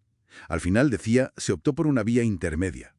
Tomar medidas que tuvieran sentido y fueran beneficiosas, incluso si al final el cambio climático antropogénico no se confirmara del todo. Una especie de principio de precaución, ¿no? Algo así. Y remarcó la complejidad del asunto. Era una preocupación sobre todo de los países industrializados, que eran y son los principales causantes históricos. Exigir restricciones a países en desarrollo, sin darles alternativas viables, pues Claro. era y es muy problemático. Y reconoció las limitaciones de los modelos predictivos de la época. Había muchas incógnitas. El ciclo completo del CO2, el efecto exacto de las nubes. O sea, mucha incertidumbre científica todavía. Bastante sí. Y esto se vio también en el turno de preguntas que siguió. ¿Qué puntos claves al RI? Pues mira, por ejemplo, el tema de la responsabilidad global. La pregunta de siempre. ¿Quién controla a los países que están en plena expansión industrial? Y el dilema moral. ¿Pueden los países desarrollados, que causaron el problema históricamente, exigir ahora a los demás? Sobre todo cuando seguían siendo los mayores contaminadores per cápita. Uf, ese debate sigue igualito hoy. Igualito. Y se apuntó también el papel de las multinacionales en la degradación ambiental, por ejemplo en la deforestación de las fluviosilvas. Otro tema recurrente. Y la relación ciencia-ecologismo. También salió.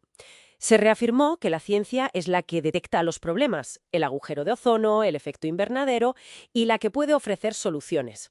Pero hubo críticas a ciertos grupos ecologistas por, a veces, manipular o seleccionar los datos científicos que les convenían, o incluso por culpar a la propia ciencia de los problemas. Ya. La necesidad de buena divulgación científica, supongo. Exacto. Y también se admitió la falta de datos completos. Imagínate la cantidad de especies que ni siquiera estaban catalogadas. Y que los estudios sectoriales serios son carísimos. Al final se dijo, las decisiones son políticas y económicas, no solo científicas. Claro, la ciencia informa, pero no decide sola. Eso es. La administración, las empresas, los intereses diversos, incluidos los de los propios grupos ecologistas, todo influye. Y los mismos datos pueden ser interpretados de formas distintas según la ideología. Y supongo que los medios de comunicación también tuvieron su mención. Por supuesto. Su papel en magnificar, simplificar, a veces creando catastrofismo. Se mencionó el ejemplo de cómo se ligó el agujero de ozono a la venta de cremas solares, ¿no? Como si hubiera intereses comerciales detrás de la alarma. Vaya. Los expertos en la mesa mostraron cierto cansancio por cómo se tergiversaban a veces las cosas en los medios. Y se insistió en la necesidad de ser coherentes y asumir los costes reales de corregir nuestros impactos ambientales. La verdad es que es sorprendente, escuchando esto, lo actuales que suenan muchas de estas tensiones de 1995. El choque entre los datos científicos, el activismo, los intereses económicos, las decisiones políticas, estaba ya todo ahí. Totalmente perfilado. Se ve la importancia crucial de la ciencia, sí, pero también lo tremendamente complicado que es su encaje real en la sociedad en la toma de decisiones. Sin duda, una mirada a ese pasado que ilumina muchísimo los debates que tenemos hoy. Y precisamente por eso, viendo estas tensiones que ya estaban ahí hace casi 30 años, surgen preguntas importantes, quizá de un nivel más epistemológico, ¿no? Sobre cómo conocemos y cómo actuamos frente a estos problemas. Sí, podríamos plantearnos, por ejemplo, primero, hoy recibimos una avalancha de información ambiental, a menudo muy polarizada. ¿Cómo podemos, como ciudadanos, desarrollar herramientas críticas para evaluar la fiabilidad de esa información? Para detectar los posibles sesgos o intereses que hay detrás. Es fundamental eso. ¿Y una segunda? Pues, dado que la ciencia, especialmente en sistemas tan complejos como el clima o los ecosistemas, trabaja necesariamente con probabilidades, con incertidumbres, ¿sobre qué bases deberíamos tomar decisiones políticas que tienen consecuencias enormes y a muy largo plazo? ¿Nos basta la ciencia? ¿Necesitamos ética? ¿El principio de precaución? ¿Cómo combinamos todo eso? Buena pregunta. Y quizás una tercera, conectando con lo que decía San Juan sobre la biodiversidad y los extremos. La tensión inevitable entre las necesidades del desarrollo humano, la explotación de recursos que parece necesaria para ese desarrollo, y el deber de conservar el medio ambiente, no solo por nosotros, sino para las generaciones futuras. Hay marcos éticos que nos ayuden a navegar más allá del puro economicismo o del conservacionismo radical. Preguntas clave, desde luego. Preguntas que invitan a seguir pensando, a seguir profundizando. Este análisis de hoy es solo una pequeña ventana a las discusiones tan ricas que se recogieron en esa compilación sobre pseudociencias del profesor José María Ramón. Exacto. nos metemos en un tema bien importante, yo diría que crucial en estos tiempos. Vamos a hablar de las pseudociencias, pero vistas como un problema social, sobre todo ahora, en esta era tecnocientífica. Nos vamos a basar en el artículo Las pseudociencias como problema social en la era tecnocientífica. Es de Jesús Valero Matas y Carlos Andrés Muñoz Sandoval. Corresponde al texto número 9 de esta compilación sobre epistemología que estamos siguiendo. La idea es tratar de entender, bueno, por qué crecen tanto estas ideas y qué efectos tienen, ¿no? Siguiendo lo que dicen los autores. Exacto. Y creo que un buen punto de partida es recordar que busca la ciencia moderna. Busca conocimiento que se pueda verificar, que esté abierto a que lo revisen, a que lo corrijan. No son verdades, digamos, absolutas o para siempre. El objetivo es ir sabiendo más sobre cosas concretas, ir afinando lo que sabemos. Las pseudociencias, en cambio, se presentan como si fueran ciencia, pero no usan sus métodos, no aceptan sus formas de validación. Y esa diferencia es fundamental. Claro, y el texto lo dice fuerte y claro, que esta proliferación de pseudociencias no es algo menor, es un problema social. Y es complejo. Señala que hay como una red de actores involucrados, ¿no? Los medios de comunicación, por un lado, y cómo divulgan las cosas. Las grandes empresas, sobre todo las farmacéuticas. Ajá. Ciertos. Intelectuales que a veces, sin querer o queriendo, inspiran a grupos anticiencia. Y hasta las políticas de los gobiernos. O sea, no es algo simple. No, para nada. Y fíjate que históricamente la ciencia siempre ha tenido como enemigos, ¿no? O resistencias. Los autores hablan de distintas olas de anticiencia. Primero el choque con la religión, con la ciencia moderna. Luego en el siglo XIX, con el romanticismo, el existencialismo. Y más acá, desde los años 60, con el posmodernismo. Interesante eso de las olas. Sí, y parece que hay un miedo que vuelve una y otra vez. Un miedo a la ciencia, a la técnica. A veces ese miedo lo agrandan críticas intelectuales que dicen, bueno, la ciencia tiene límites o la puede usar el poder para controlar. Ahí citan a Foucault, a Huxley. Claro, las típicas críticas de que la ciencia no resuelve los dilemas morales o que sirve a ciertos intereses. Exacto.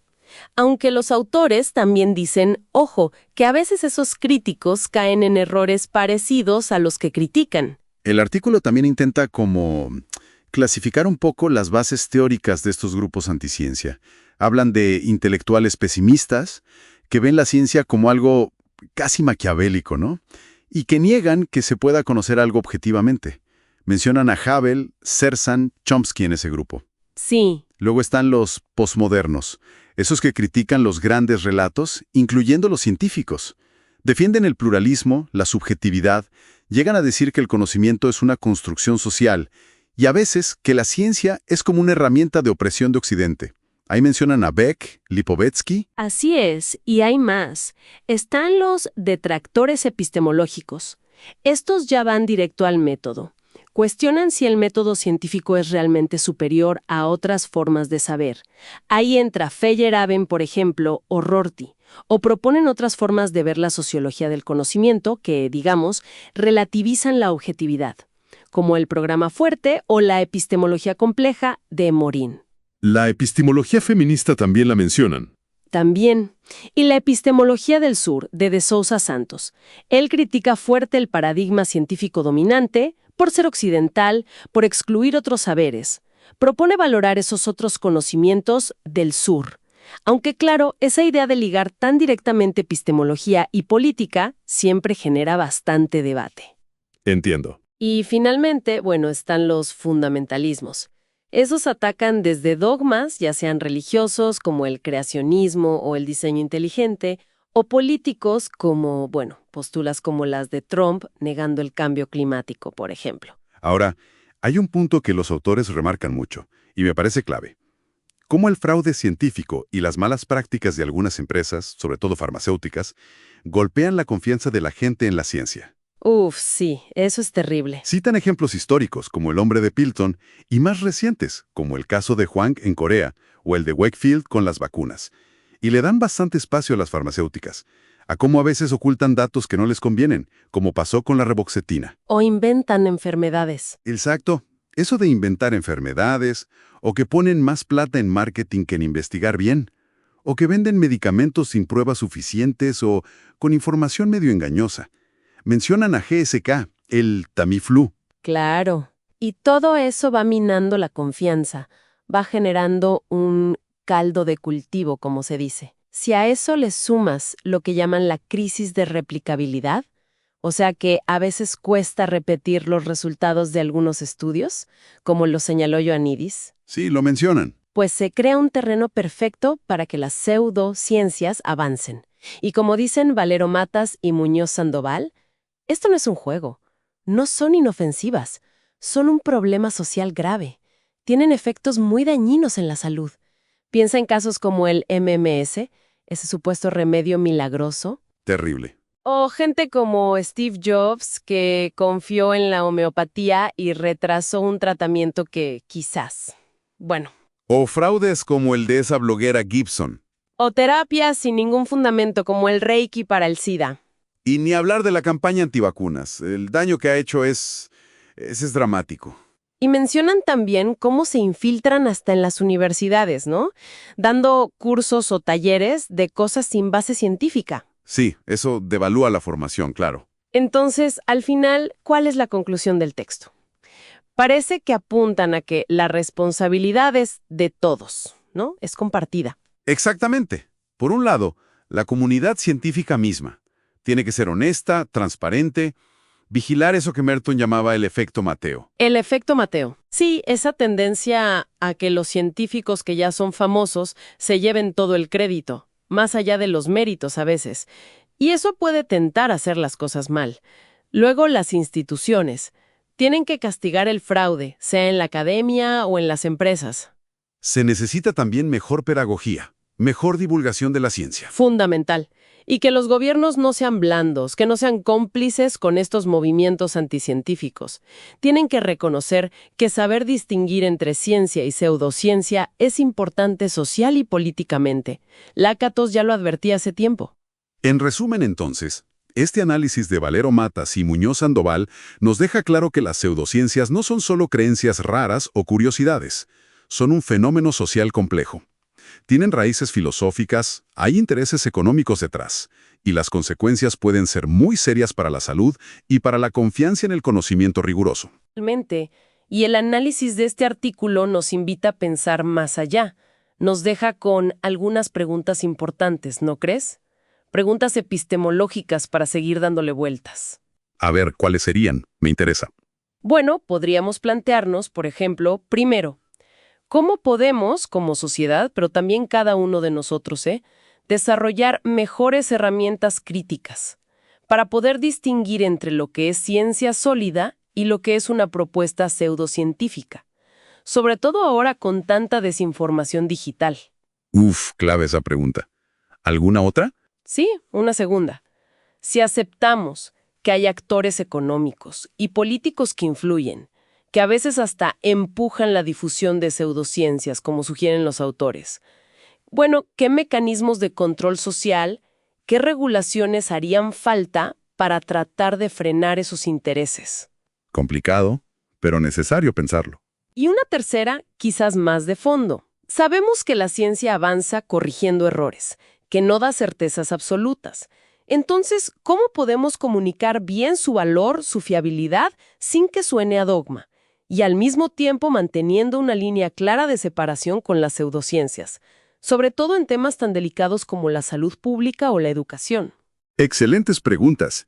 Surgen directamente de la lectura de este texto número 9 de la compilación. Hemos explorado hoy las ideas de Jesús A. Valero Matas y Carlos Andrés Muñoz Sandoval presentadas en su artículo.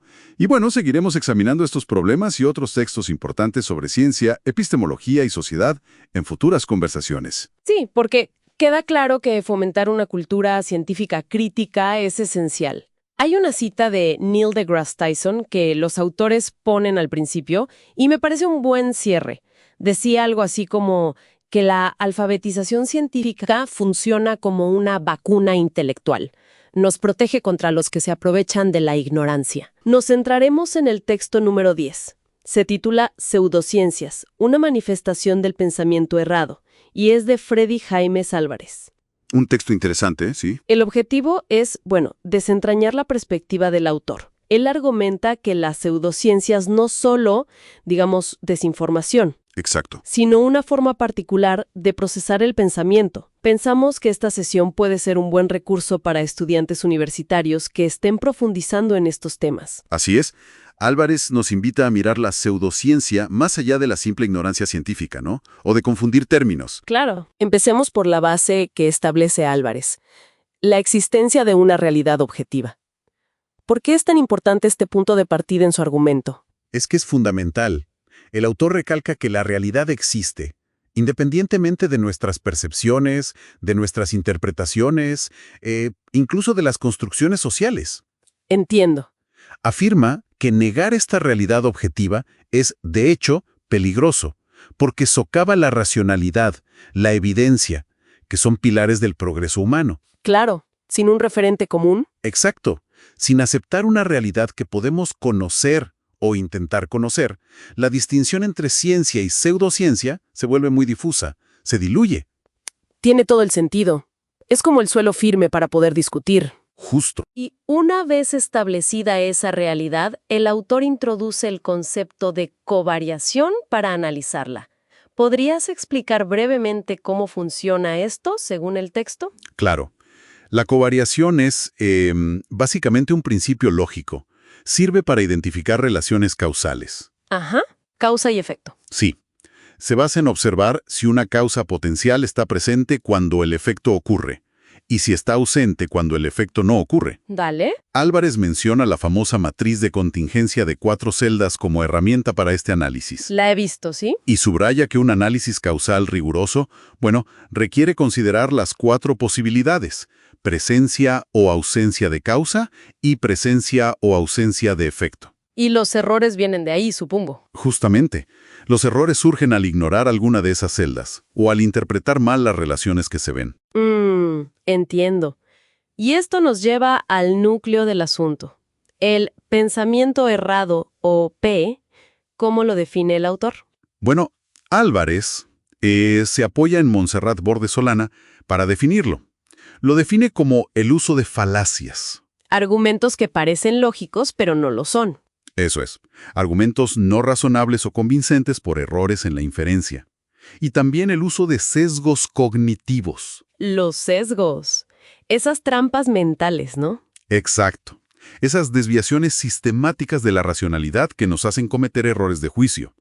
Pero lo crucial, fíjate, es que lo describe como un patrón sistemático. No algo puntual. No son errores sueltos. Es un patrón que se desvía de la racionalidad para poder mantener creencias pseudocientíficas. O sea, activamente busca justificarse. Sí, a menudo seleccionando los datos que las confirman, lo que llaman data mining, e ignorando los que las contradicen.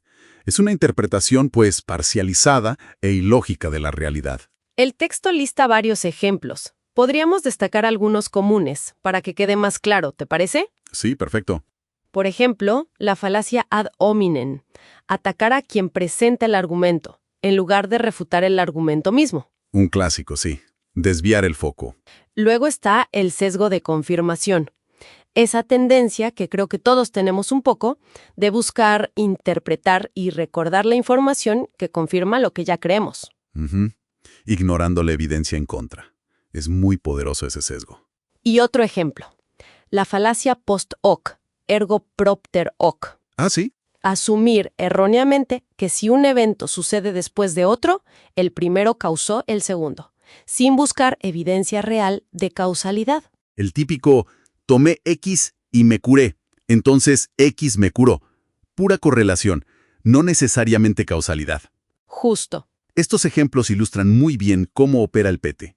No se trata solo de qué se cree, o sea, la idea pseudocientífica en sí misma. Sino el cómo. Exacto. Se trata de cómo el proceso de pensamiento defectuoso sostiene esa creencia, desviándose activamente de un análisis racional de esa realidad objetiva que el autor puso como base al principio. Entonces, para ir resumiendo, Freddy Jaimes Álvarez nos ofrece una visión de la pseudociencia no como mera falta de datos correctos, sino como el producto de un pensamiento errado, una forma de razonar que, digamos, emplea sistemáticamente falacias y sesgos para construir y defender una visión distorsionada de la realidad. Precisamente. Es una perspectiva muy interesante sobre el mecanismo mental detrás. Y para seguir reflexionando sobre estas ideas, ¿qué tal si dejamos planteadas algunas preguntas epistemológicas que surgen del texto? Me parece excelente. Podríamos pensar en algunas como... A ver. Primero, ¿de qué manera concreta la aceptación de una realidad objetiva, como propone Álvarez, nos ayuda a diferenciar mejor entre conocimiento científico y pensamiento pseudocientífico en la vida real, en la práctica? Buena pregunta. Otra. Segunda, sabemos que los sesgos cognitivos operan a menudo de forma involuntaria, casi automática. Entonces, ¿cómo influyen realmente en la persistencia de creencias pseudocientíficas, incluso cuando hay evidencia clara en contra? ¿Qué peso tienen? Interesante el rol de lo involuntario. Y una tercera. Y tercero, si el pensamiento errado es un patrón sistemático, como dice el autor, ¿qué estrategias educativas o de pensamiento crítico podrían ser más efectivas, ya sea para identificarlo y contrarrestarlo en uno mismo o en la sociedad en general? Preguntas que dan para pensar bastante, la verdad. Sí, abren la discusión. Pues con estas reflexiones concluimos el análisis de hoy. Pseudociencias, una manifestación del pensamiento errado, de Freddy Jaimes Álvarez, el texto número 10 de Pensamiento Científico y Epistemología. Ha sido solo un fragmento, claro. Sí, es solo una pieza del debate más amplio sobre ciencia, pseudociencia y cómo conocemos. Vamos a analizar el texto número 11, Ciencia versus Pseudociencias. Es una ponencia que dio Javier Armentia allá por 1998 y está en la compilación Pseudociencias del Cuadernillo de Epistemología. Un texto clave, sí. La idea es ver qué nos dice Armentia sobre por qué parece que florece lo irracional justo cuando más dependemos de la ciencia. Y bueno, cómo distinguir una cosa de la otra. Precisamente, el texto parte de ahí, de esa contradicción aparente.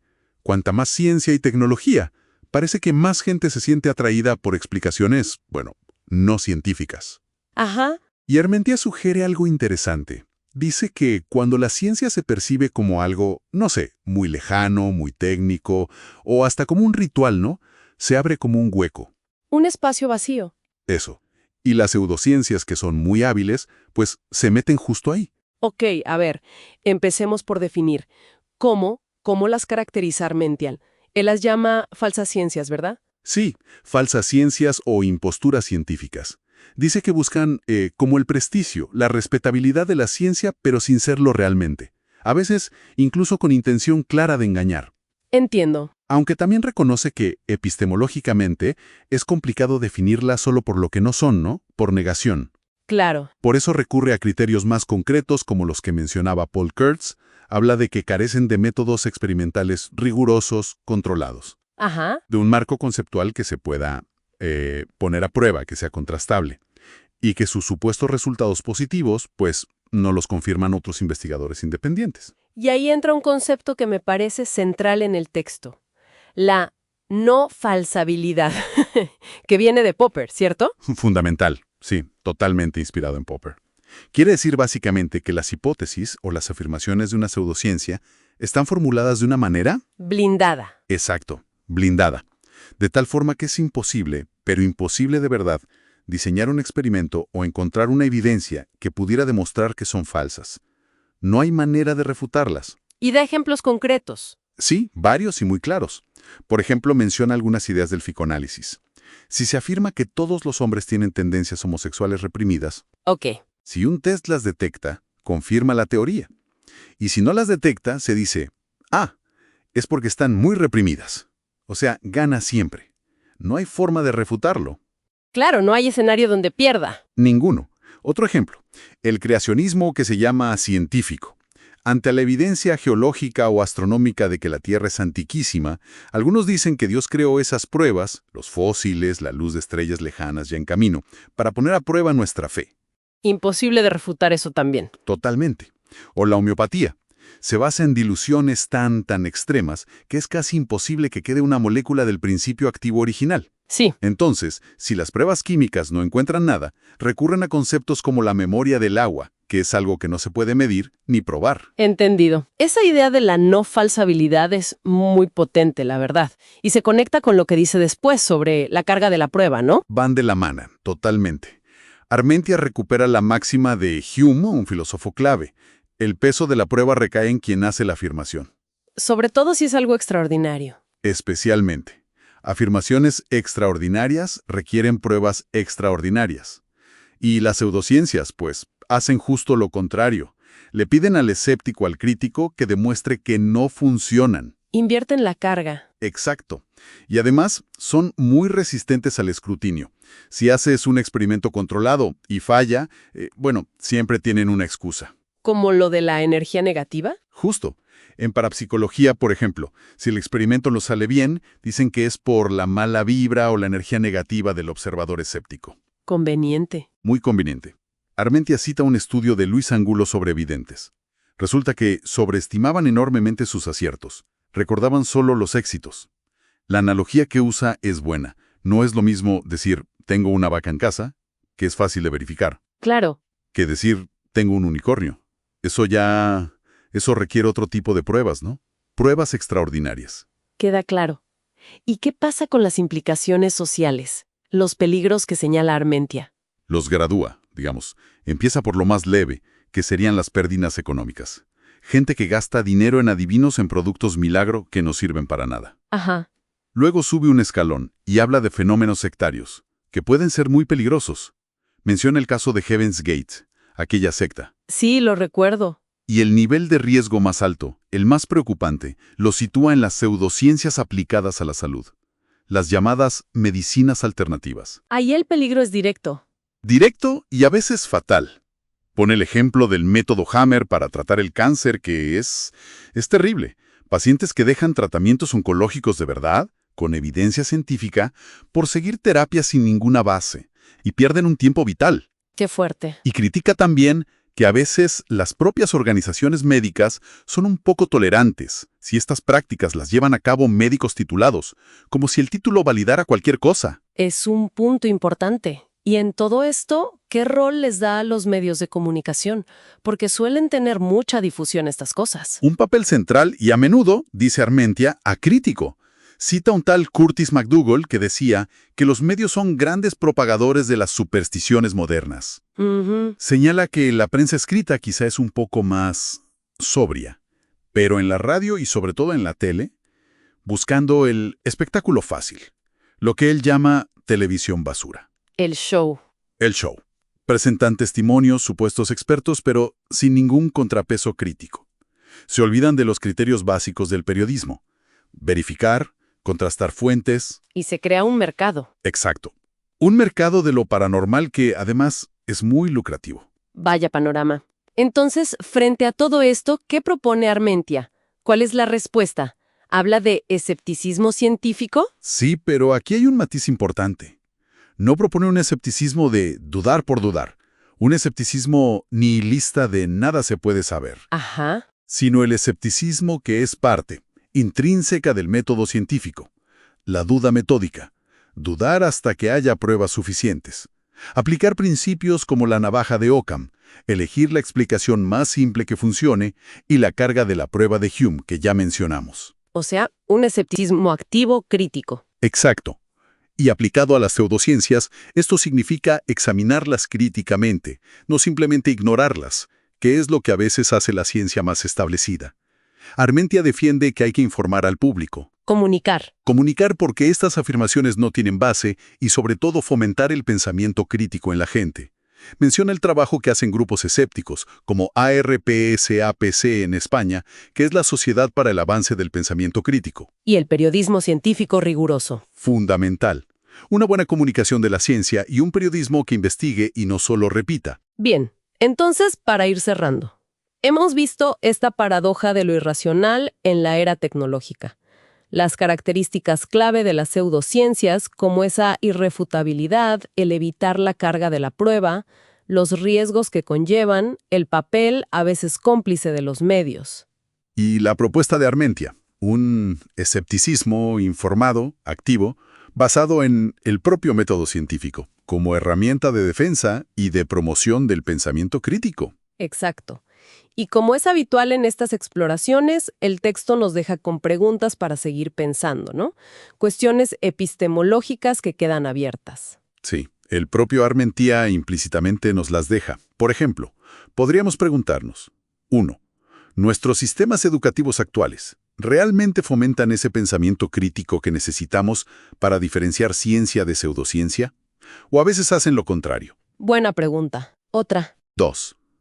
Si definimos la ciencia en gran parte por su método experimental, ¿cómo abordamos, con rigor, otras áreas del conocimiento o de la experiencia humana donde ese método es difícil de aplicar?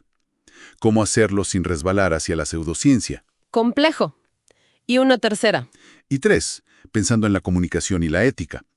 ¿Qué mecanismos, qué estrategias de comunicación podrían ser realmente efectivas para contrarrestar la desinformación pseudocientífica? Sobre todo cuando hablamos de salud pública, que es donde el daño puede ser mayor. Preguntas clave, sin duda, para seguir la reflexión. Bueno, esta exploración se basó en las ideas de Javier Armentia, presentadas en el texto número 11, Ciencia versus pseudociencias. Un texto muy recomendable. Definitivamente. Nos vamos a guiar por las ideas de Karl Popper, usando como base el capítulo 12, que se titula Karl Popper, distinción entre ciencia y pseudociencia. Está escrito por Víctor Nazar Contreras y forma parte de la compilación Pensamiento científico y epistemología. El objetivo es, desentrañar un poco esos criterios que propuso Popper para diferenciar una teoría científica de verdad de una que solo aparenta serlo. Algo esencial sobre todo en la universidad. Popper partía de una idea que parece simple, pero ojo, es potente. Podemos aprender de nuestros errores. Exacto. Y esa idea, la de aprender del error, es, crucial para entender su criterio de demarcación. El problema que Popper abordó, allá por 1919, fíjate, no era tanto si una teoría era verdadera o no, sino qué hacía que una teoría fuera científica. Claro. La respuesta más habitual en esa época se basaba en el método empírico-inductivo, ¿no? O sea, partir de observaciones y de ahí crear teorías. Pero a Popper eso no le convencía del todo. Señalaba ejemplos como la astrología. A ver, acumula muchísimos datos empíricos basados en observar vidas, astros, pero eso la convierte en ciencia. Para Popper, pues no. Es que Popper se dio cuenta de algo muy interesante, ¿no? Comparando, por ejemplo, la teoría de la relatividad de Einstein con otras teorías que eran muy populares en su Viena, en su entorno. Hablamos de la teoría de la historia de Marx, el psicoanálisis de Freud, la psicología individual de Adler. Lo que le preocupaba no era tanto si eran ciertas o exactas, sino su estructura misma. Los que admiraban estas tres últimas teorías estaban como impresionados por su aparente poder explicativo. Es que parecía que lo explicaban todo. Cualquier cosa que pasara se veía como una confirmación. Ahí está el núcleo del asunto, ese poder explicativo total, esa capacidad de encontrar confirmaciones en todas partes. Era justo lo que hizo sospechar a Popper. Él cuenta una anécdota con Adler. Popper le presentó un caso que, no parecía encajar mucho en la teoría adleriana, pero Adler lo analizó sin dificultad, basándose en sus 1000 casos previos de experiencia, y eso sin haber visto al paciente siquiera. Vaya. Para Popper, claro, esto no confirmaba la teoría, solo demostraba que cualquier caso podía ser interpretado a la luz de la teoría. Es decir, la teoría se adaptaba a los hechos, en lugar de ser puesta a prueba por ellos. Justo ahí está la diferencia con teorías como la de Einstein, ¿verdad? La relatividad hacía predicciones que eran arriesgadas. Especificaba resultados observables muy concretos que, si no se producían, pues refutarían la teoría. Prohibía que sucedieran ciertas cosas. Exacto. En cambio, las otras teorías eran tan flexibles, tan elásticas, que era casi imposible imaginar una conducta humana que no pudiera interpretarse como una confirmación. Su fortaleza aparente era en realidad su debilidad. Eran irrefutables. No había forma de demostrar que estaban equivocadas. Y de ahí, de esa comparación, surge el criterio central de Popper, la falsabilidad, o también llamada refutabilidad o testabilidad. Sus conclusiones clave, podríamos decir, son estas. Primero, las confirmaciones solo cuentan si vienen de predicciones arriesgadas, o sea, si la teoría podría haber fallado, pero no lo hizo. Segundo, una buena teoría científica es prohibitiva. Prohíbe que ocurran ciertos sucesos.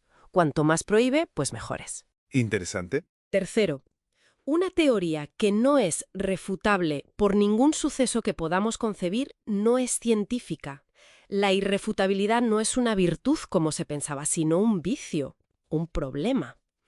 Y cuarto, cada test genuino de una teoría es un intento de refutarla, de buscarle las cosquillas, por así decirlo. Y con este criterio, Popper analiza distintos campos. La astrología, por ejemplo. Pues no pasa el corte. Sus predicciones son vagas, esquivan las refutaciones. Siempre hay una explicación para que parezca que acierta. Ajá. El marxismo. Bueno, Popper decía que en sus inicios pudo ser testable, pero que sus seguidores, ante las refutaciones, reinterpretaron la teoría y la evidencia para salvarla. La hicieron irrefutable a posteriori. A eso lo llamó un sesgo convencionalista, como ajustar las reglas sobre la marcha para no perder. Freud y Adler, según Popper, eran directamente no testables desde el principio. Cualquier conducta encajaba. Ojo, y esto es importante, él no decía que no tuvieran valor o que no señalaran hechos reales o importantes sobre la psique. Claro, no es que fueran inútiles. No. Podían tener valor psicológico o para generar ideas, pero sus observaciones clínicas eran interpretaciones a la luz de la teoría. No eran test genuinos para ver si la teoría fallaba. Eran como confirmaciones a posteriori. Entiendo. Entonces, el criterio clave de demarcación no es la verificación, o sea, buscar confirmaciones, que eso es relativamente fácil si te pones. Sí, si buscas encuentras. El criterio es la posibilidad de refutación empírica. Una hipótesis o teoría tiene que poder someterse a pruebas que podrían demostrar que es falsa. Esa es la condición para ser científica. Me parece clave eso de que la irrefutabilidad es un vicio, no una virtud. Exacto. El conocimiento científico, para Popper, avanza justo así, con conjeturas audaces, hipótesis arriesgadas y luego sometiéndolas a crítica, a intentos serios de refutación. Aprendemos al descubrir nuestros errores, al eliminar las teorías que no aguantan las pruebas. Es un proceso de eliminación. En resumen, entonces, la gran aportación de Popper que hemos visto hoy, basándonos en el capítulo de Víctor Nazar Contreras, es ese cambio de foco, de la verificación a la falsabilidad. Una teoría científica se arriesga, se expone a ser desmentida por la experiencia. Una pseudociencia, en cambio, a menudo se protege, se blinda contra esa posibilidad. Y entender esto es, vital para cualquiera que navegue por el mundo de la información y las ideas, especialmente en la universidad. Desde luego. Y para que esto no quede aquí, para seguir reflexionando, podemos dejar planteadas algunas preguntas de tipo epistemológico que surgen de este análisis. A ver qué os parecen. Primero, ¿hasta qué punto es aplicable este criterio de falsabilidad de Popper a todas las disciplinas? Pienso en las ciencias sociales o la historia, donde la experimentación controlada es más compleja, ¿no? Buena pregunta, sí. Segundo, si una teoría que empezó siendo científica se va modificando con hipótesis ad hoc para evitar que la refuten, eso del sesgo convencionalista, hay un punto claro en el que ya deja de ser científica o es más bien una cuestión de grado. Complicado. Y tercero, ¿cómo aplicamos ese escepticismo crítico que fomenta Popper en nuestra vida, en lo académico y personal, sin caer en rechazar sistemáticamente cualquier idea nueva o que desafíe lo que ya sabemos? ¿Cómo encontrar ese equilibrio? Pues sí, preguntas que invitan a seguir profundizando, a darle vueltas. Recordad que este análisis se ha basado en el capítulo sobre Karl Popper de Víctor Nazar Contreras, que está en la compilación Pensamiento científico y epistemología. Hoy nos metemos con un tema clave para pensar críticamente. Esa línea, a veces tan fina, entre lo que es ciencia y lo que, parece ciencia pero no lo es, la pseudociencia. Y para eso, vamos a analizar juntos un material muy bueno. Exacto. Se trata de la compilación de pseudociencias, específicamente el capítulo 13.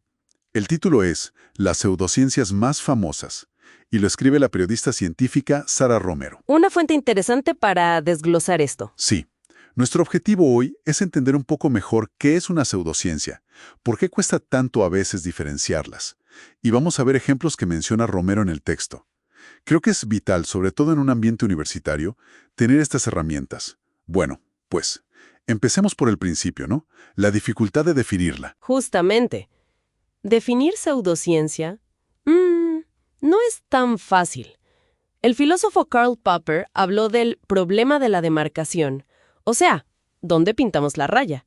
Y él propuso algo que se hizo muy conocido, la falsabilidad. La falsabilidad. ¿Qué quiere decir eso exactamente? Para que quede claro. Pues significa que una teoría, para ser científica de verdad, tiene que poderse refutar. O sea, tiene que ser posible pensar en un experimento, una observación, que si sale de cierta manera, demuestre que la teoría estaba mal. Popper decía que las pseudociencias fallan aquí. O son muy vagas, o sus defensores, bueno, solo buscan lo que les da la razón, no ignoran lo demás. Entiendo.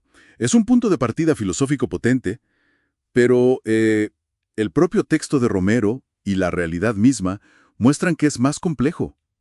Hay ciencias actuales como la teoría de cuerdas y la neurociencia de la conciencia, que son difíciles de falsear así, directamente, al menos por ahora. Totalmente. Son áreas límite en ese sentido. Y a eso se suma algo que cita Romero, del historiador Michael Gordon, que es que nadie se llama a sí mismo pseudocientífico. Nunca. Claro. Nadie dice, hola, soy pseudocientífico. Suena lógico. Exacto. Quienes promueven estas ideas suelen creer en ellas. Así que la intención, bueno, no siempre nos sirve para distinguir. Entonces, si la falsabilidad tiene sus grises y la autoidentificación no funciona, ¿cómo le hacemos? ¿Qué pistas tenemos? Ahí es donde el análisis de Romero se vuelve muy práctico. Ofrece criterios, digamos, señales de alerta basadas en cómo funciona la comunidad científica. Primero, el propósito. ¿Se busca entender el mundo o más bien empujar una idea, una ideología? Ajá. ¿Cuál es la motivación de fondo? Eso. Segundo, ¿cómo reacciona ante los desafíos? La ciencia idealmente acepta las críticas. Las refutaciones son parte del juego. La pseudociencia tiende a reaccionar, pues, mal, con hostilidad, a veces con teorías de conspiración. Entiendo. Es más una cuestión de actitud frente a la evidencia contraria. Sí. Tercero, la investigación. La idea se apoya en conocimiento que crece, que se corrige, que dialoga con otros campos. O se queda estancada, anclada en las ideas originales de hace siglos a veces. Estática versus dinámica, digamos. Exacto. Y un cuarto criterio, muy pragmático, es la utilidad para la propia ciencia. O sea, esta idea genera preguntas nuevas, interesantes, abre caminos de investigación, produce conocimiento que se pueda usar o conectar con otras áreas. Si una idea se queda ahí, aislada, sin fertilizar nada nuevo, es sospechoso. Probablemente sea pseudociencia. Esos criterios prácticos ayudan mucho, y se ven bien con los ejemplos que da Romero. Menciona la frenología, por ejemplo, esa idea vieja de que la forma de la cabeza te dice cómo eres. Ah, la frenología, un caso de libro, impulsada por Franz Gall allá por el siglo XVIII-XIX. Es pseudociencia porque, bueno, le faltaba todo el rigor experimental, ignoraba los casos que no cuadraban, y aunque fue popular, como entretenimiento casi, nunca aportó nada sólido a la ciencia. Cumple todos los puntos negativos. Ya veo. Y otro ejemplo que siempre genera debate, la acupuntura. El texto también la menciona. Sí, y Romero expone bien la controversia. La acupuntura habla de equilibrar el ki, una energía vital, que no tiene una base anatómica demostrada, que fluiría por meridianos tampoco demostrados.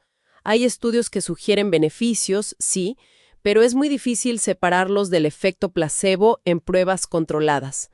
Esa falta de un mecanismo claro, aceptado por la biología, y resultados a veces contradictorios, la dejan en una zona, digamos, compleja para la ciencia estándar, aunque se sigue investigando, claro. Entendido. Y luego hay casos ya más extremos, ¿no? Como la Sociedad de la Tierra Plana.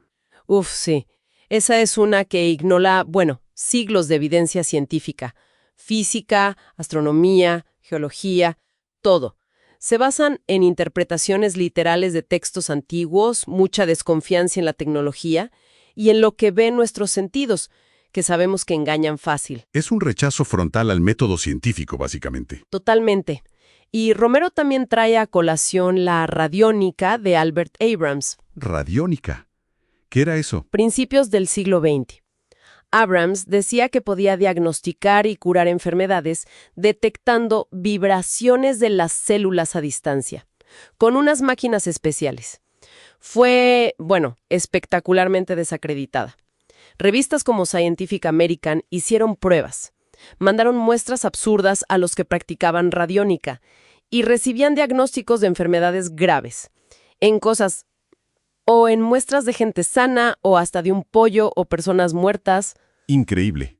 Esa muestra la falta de pruebas rigurosas, ¿no? Exacto. La dependencia total de la anécdota, del a mí me funcionó, típico de la pseudociencia. Entonces queda claro que distinguir esto no es solo un juego intelectual. Tiene consecuencias. Personal y social. Piensa en el negacionismo del cambio climático o los movimientos antivacunas. Muchas veces se nutren de argumentos que, bueno, son pseudocientíficos en el fondo.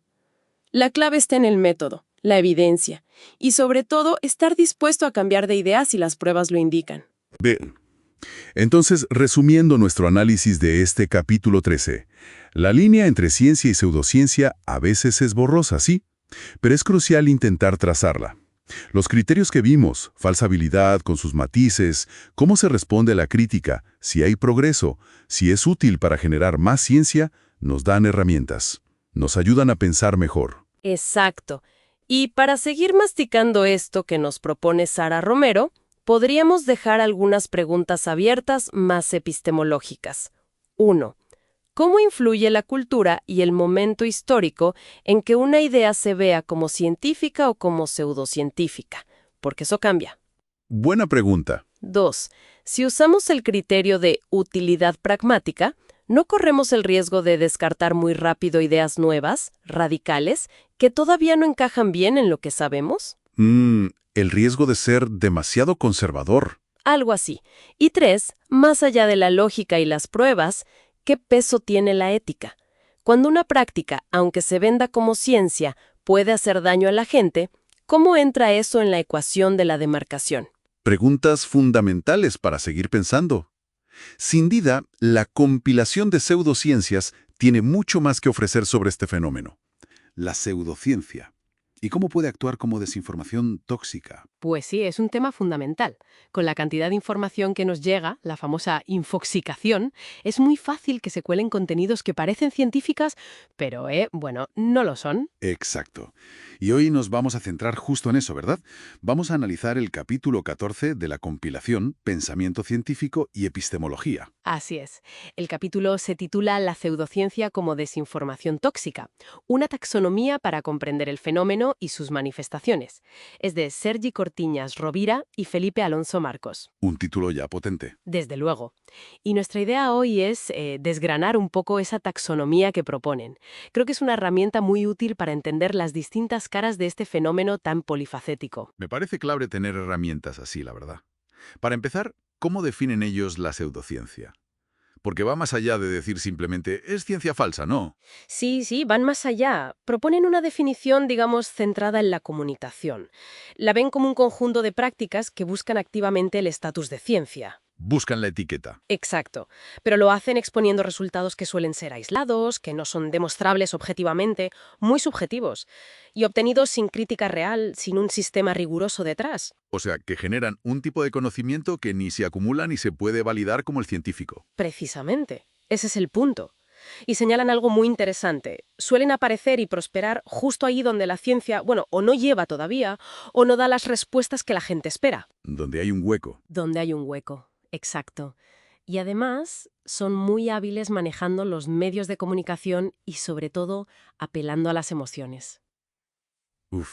Esa combinación de explotar la incertidumbre y tocar la fibra sensible suena peligrosa.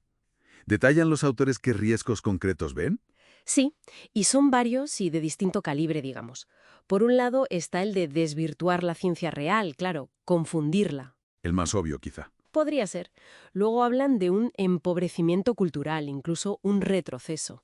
También, y esto es grave, que en muchos casos son directamente un fraude con ánimo de lucro. Dinero. Claro, juegan con la esperanza o con el miedo o la ingenuidad de la gente.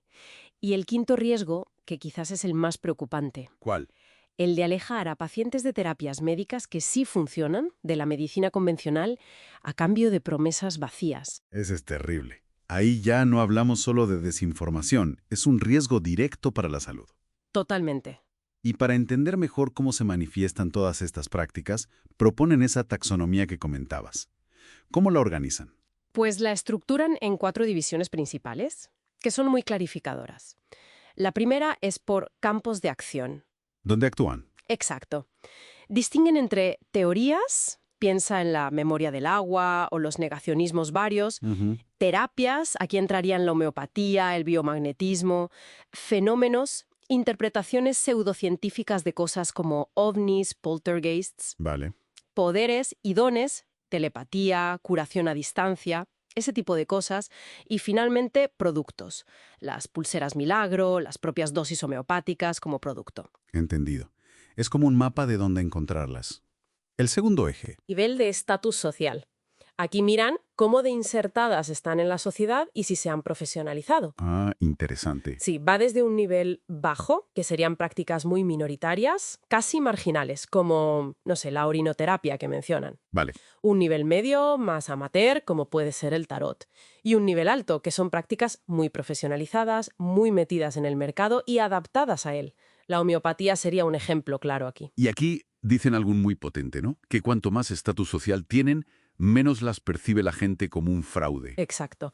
Esa apariencia de legitimidad que da el estatus es un factor de riesgo añadido. Es un punto clave, sí. Ya. Tercer eje. El grado de peligrosidad. Este es más directo. Lo dividen en leve, que sería desvirtuar la ciencia, empobrecer la cultura, medio, el fraude económico, y alto, cuando ya hay riesgo para la salud, sobre todo si lleva a abandonar tratamientos médicos. Aunque insisten en que ninguna es inocua del todo, ¿verdad? Eso subrayen, sí, ninguna es inocua. Lógico. ¿Y el cuarto eje? Has dicho que eran 4. El cuarto son las familias. Aquí agrupan las prácticas por afinidad temática. Hablan de la familia terapéutica, la de adivinación, misticismo, espiritismo, parapsicología. Vale, como grandes áreas temáticas. Eso es. También incluyen las macroteorías o cosmovisiones, que son sistemas que intentan explicar grandes partes de la realidad. Ponen ejemplos como el creacionismo, ciertos negacionismos, e incluso señalan que el psicoanálisis ha recibido críticas históricamente en este aspecto por su contrastabilidad. ¿Entendido? Y una última categoría interesante, la protociencia. Ideas que están en fases iniciales y que, bueno, podrían llegar a ser ciencia con el tiempo, como pasó con la alquimia respecto a la química, o podrían quedarse estancadas, como le pasó a la astrología. Es una clasificación muy completa, la verdad. Y me parece útil también que mencionen otros conceptos para no confundir, para aclarar esas zonas grises que hay en los límites de la ciencia. Fundamental, sí. Diferencian la pseudociencia de cosas como la bad science, que es simplemente ciencia mal hecha, con errores, o la junk science, que es ciencia sesgada por intereses normalmente económicos o políticos. Ya. También la fringe science, que es ciencia que está en los márgenes, explorando ideas nuevas que quizás se validen o quizá no. Y la pathological science, donde el investigador se autoengaña, por así decirlo. Entiendo. Y recalcan que los pseudocientíficos muchas veces juegan con la confusión entre todos estos términos. Se aprovechan de esos límites difusos. Queda mucho más claro ahora. Este análisis nos da un marco, bastante sólido para identificar la pseudociencia y entender por qué es una forma de desinformación tan tóxica hoy en día. Sí, ayuda mucho a ver cómo opera y los riesgos que conlleva. Y el capítulo además nos deja al final con preguntas importantes. Preguntas para seguir pensando, de bastante calado epistemológico. ¿Como cuáles, por ejemplo? Para dejarlas sobre la mesa. Pues mira, plantean, por ejemplo, primero, ¿cómo podemos distinguir de forma eficaz entre una investigación que es pionera, legítima, aunque esté en los márgenes, fringe science, y una pseudociencia que simplemente se disfraza con lenguaje científico? Buena pregunta. Difícil a veces. Muy difícil. Y segundo, sabiendo que la pseudociencia a menudo florece donde la ciencia aún no tiene respuestas firmes, ¿qué responsabilidad tienen los científicos y los comunicadores al hablar de esas incertidumbres? ¿Cómo hacerlo sin dar alas, digamos, a la desinformación? Preguntas clave desde luego, para reflexionar sobre nuestro propio pensamiento crítico. Este capítulo es sin duda una pieza muy valiosa para entender todo este lío de la pseudociencia. Totalmente de acuerdo. Y es solo una parte de las discusiones tan interesantes que hay en esta compilación sobre pensamiento científico y epistemología.